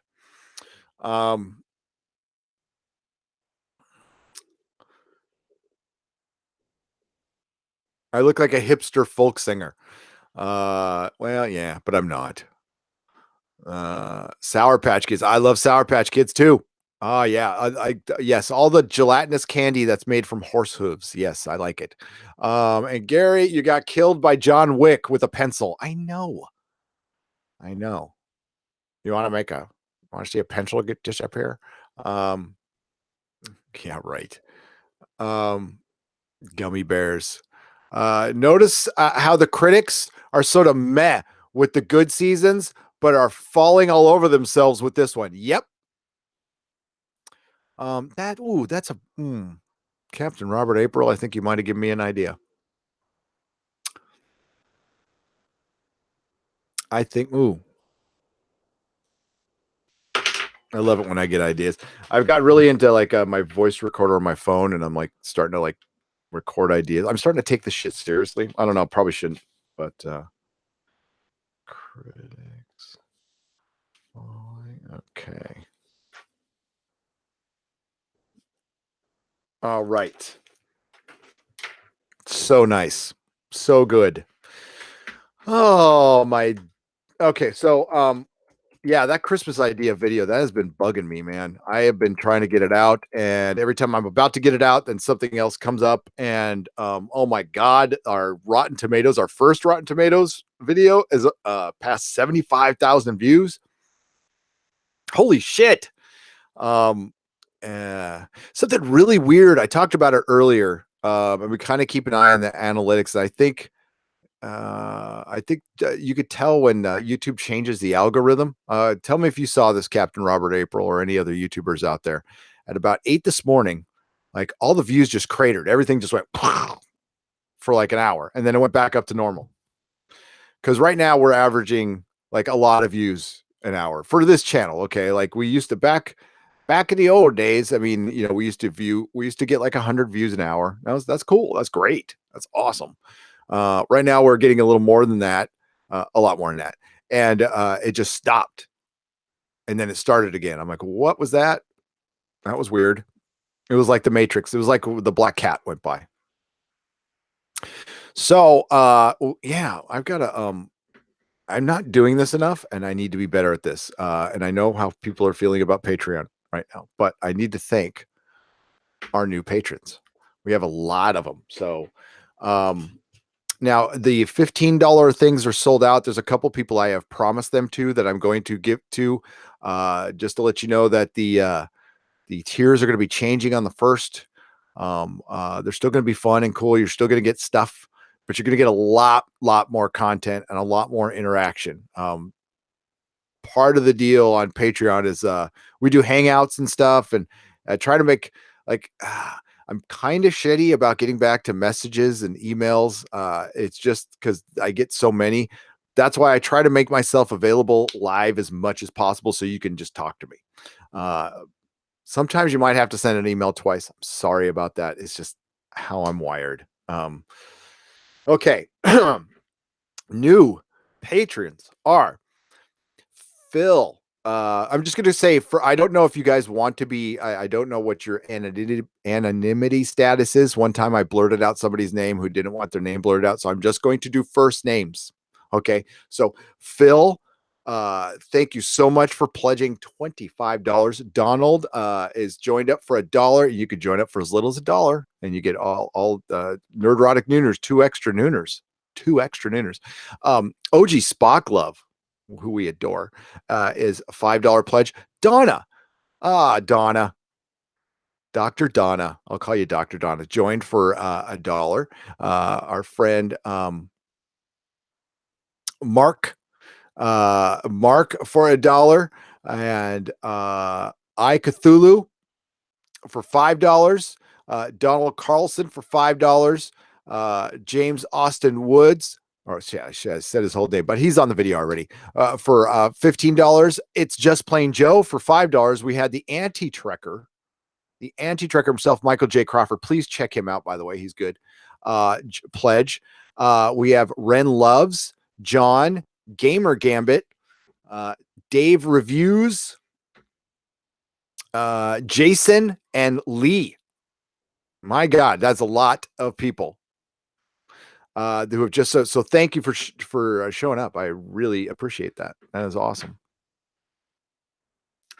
I'll get back to the chat here just a second. Give me a second. There we go. Get rid of that. And back to the chat. Gamer Gamut, you sent me an email. How long ago? I'll look for it. I can see if I see it right now. I got it. All right. I got a little star next to it. I'll read it. Okay, bud. OG does rule. She's brilliant. No Russians here. Mako. That's funny. Hello, everyone. Hello, Sirada Saha. Greetings. How are you? Welcome. Any woo-woo tonight? Yeah, yeah. I didn't really work on one, but I can find some real quick. We're going to be doing the Exozone on Saturday, I believe. So, no, I didn't see that. Where'd you send it, Rich? Did you send it to email or did you DM me on Twitter? I will write that down. Sorry, Rich. You're from India. Wow, cool. Welcome. I am in San Francisco. How are you? How are things in India? That's freaking brilliant. Thank you, Rich. Okay. I'll take a look. It's on the FB.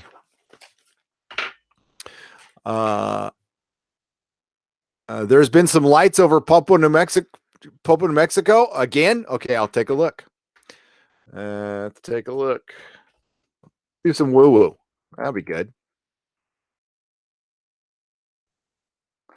So the Exozone went 6 hours last Saturday. It was brilliant. I do have some stuff I'm working on. It's a lot of it's ancient civilization. There's a lot of new data out there. Tour guide photographs Nessie. I'm over. Yeah, I don't think Nessie exists anymore. I really did. I'm with Doomcock on that one. I'm a little burned on that one. Orb frightens Fox. No. Naps News. Far Out Planet. Okay.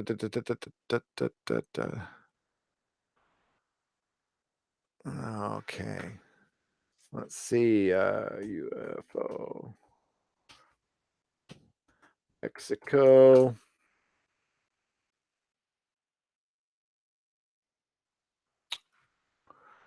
Nothing. It's over the volcano, right? There's always weird stuff going in and out of that volcano. I don't know if there's a new thing on Secure Team 10s. He hasn't done a video in a while. He was censored on Jimmy Church's. Yeah, he hasn't done anything new. I'm looking for. Okay, so here's this is not. What the hell flew into my mouth? Here, I'm going to share this a little bit, guys. Don't tell anybody, okay? I don't want to get a copyright strike. Boom, boom, boom, boom.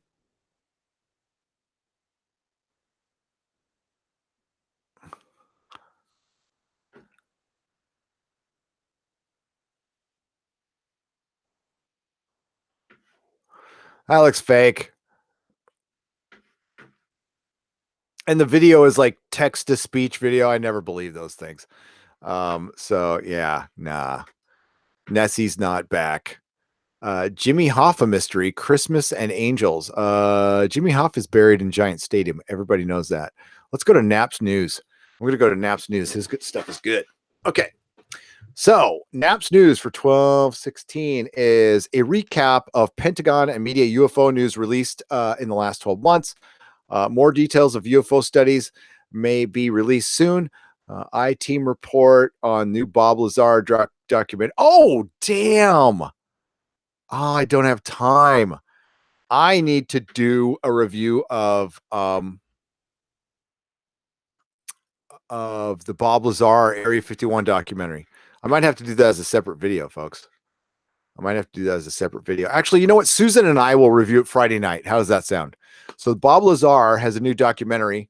It's called Area 51 and the Flying Saucers. Bob Lazar, Area 51 and the Flying Saucers. It is on Amazon.com. It is by Jeremy Corbell.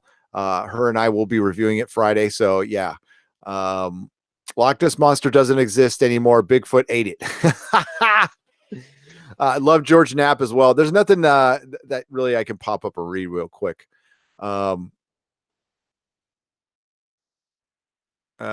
up, Rolocat?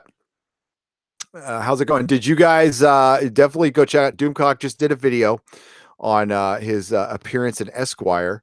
I'm going to be doing a video on it, but it's not going to be as much about him as it's going to be about like fandom and what's to come for Whovians. Okay, because we're going to be it was not Angel. The guy had an axe to grind. That's what I heard last time. It changed. The story changes all the time. So I really don't know, but there's stuff in that Patterson film, like muscles moving under the costume. That's undeniable. That's all I say. But do I know for sure? No. I know nothing for sure. I know nothing for sure, except we're all going to die. Loch Ness was captured by the by the Foundation, and it's in their basement. I believe the Guild of Calamitous Intent did something to Loch Ness. Nessie was deported. Well, you know, yeah. Bigfoot versus Yeti. Who wins? Asked Gamer Gambit. Michael Burnham. I had Nessie and chips yesterday. This is Brent Newman. That was good. We're all going to die. Spoilers. Sorry. Robot Yetis as Doctor Who with Patrick Trout. Yes. God, yes. We're all going to die, and Rian Johnson has a round head. Are the two absolute truths in this world? Yes, it is a perfectly round head, by the way. Please support this channel on Patreon. I'm going to read the rest, and I'm going to have to go and get some. I think it's avocado, turkey avocado. I think I need some turkey avocado today. I definitely need some avocado in my life, guys.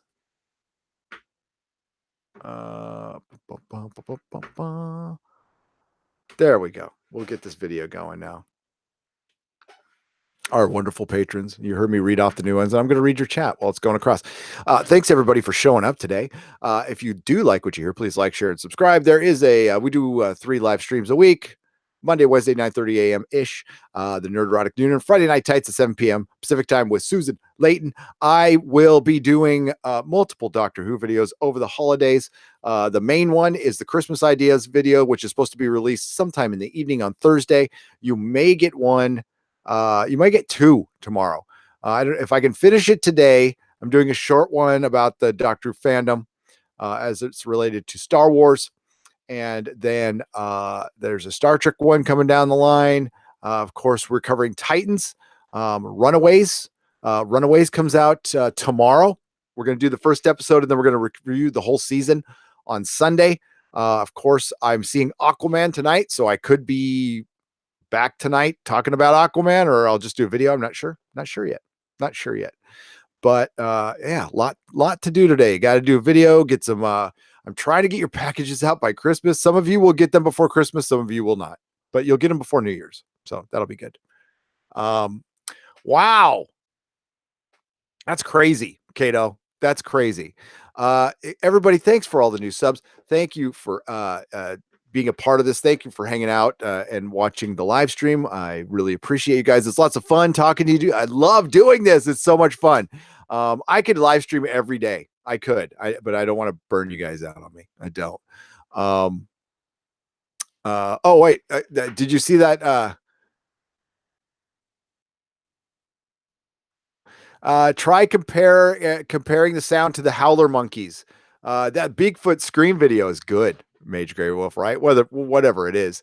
So Mr. Twisted 72, Kato Ronan is Wrench, Brett Newman, David Ganson, Chris Persian, Loquacious, Primate, Mary Ashmead and a Wrench, Mage Grey Wolf, Truth Apocalypse, Angel Feliciano, SBG, Rolocat, Gamer Gambit, Stephanie Littlepage, what's up?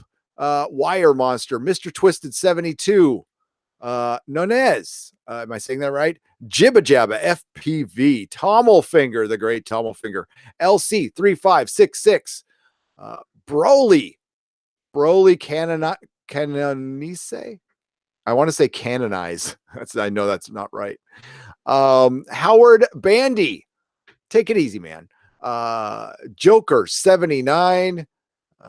Let's see if there's our Brett Lewis, Honer, Nathan Norman, Honer Tim, the Hunky Chunky Funky Monkey. Let's see, is there anybody else out there? And that's all I could do. If I miss anybody, I'm sorry. Thank you for coming in. And please go to nerdrotic.com for our live schedule. I want you all to have a great day, great holiday season. Be nice to each other, as nice as you can, but don't put up with any shit either. Okay. If you don't like something, you're not toxic if you don't like something. Okay. So, and definitely defend yourself and don't allow the writers and shills to mix us in with a few bad apples, and we'll do the same. We're not going to mix you in with a few bad apples, and it's totally okay to attack people's arguments and attack their opinions, just not the people. At least that's what I won't do. I'm not telling you to do. And yeah. And if anybody who doesn't like what I say about Doctor Who, speaking to YouTubers, wants to come on the channel and debate it, my door's open. My door is open. So everybody, have a great evening, morning, afternoon, wherever you're at, and may the small folks sing songs of your greatness. Cheers.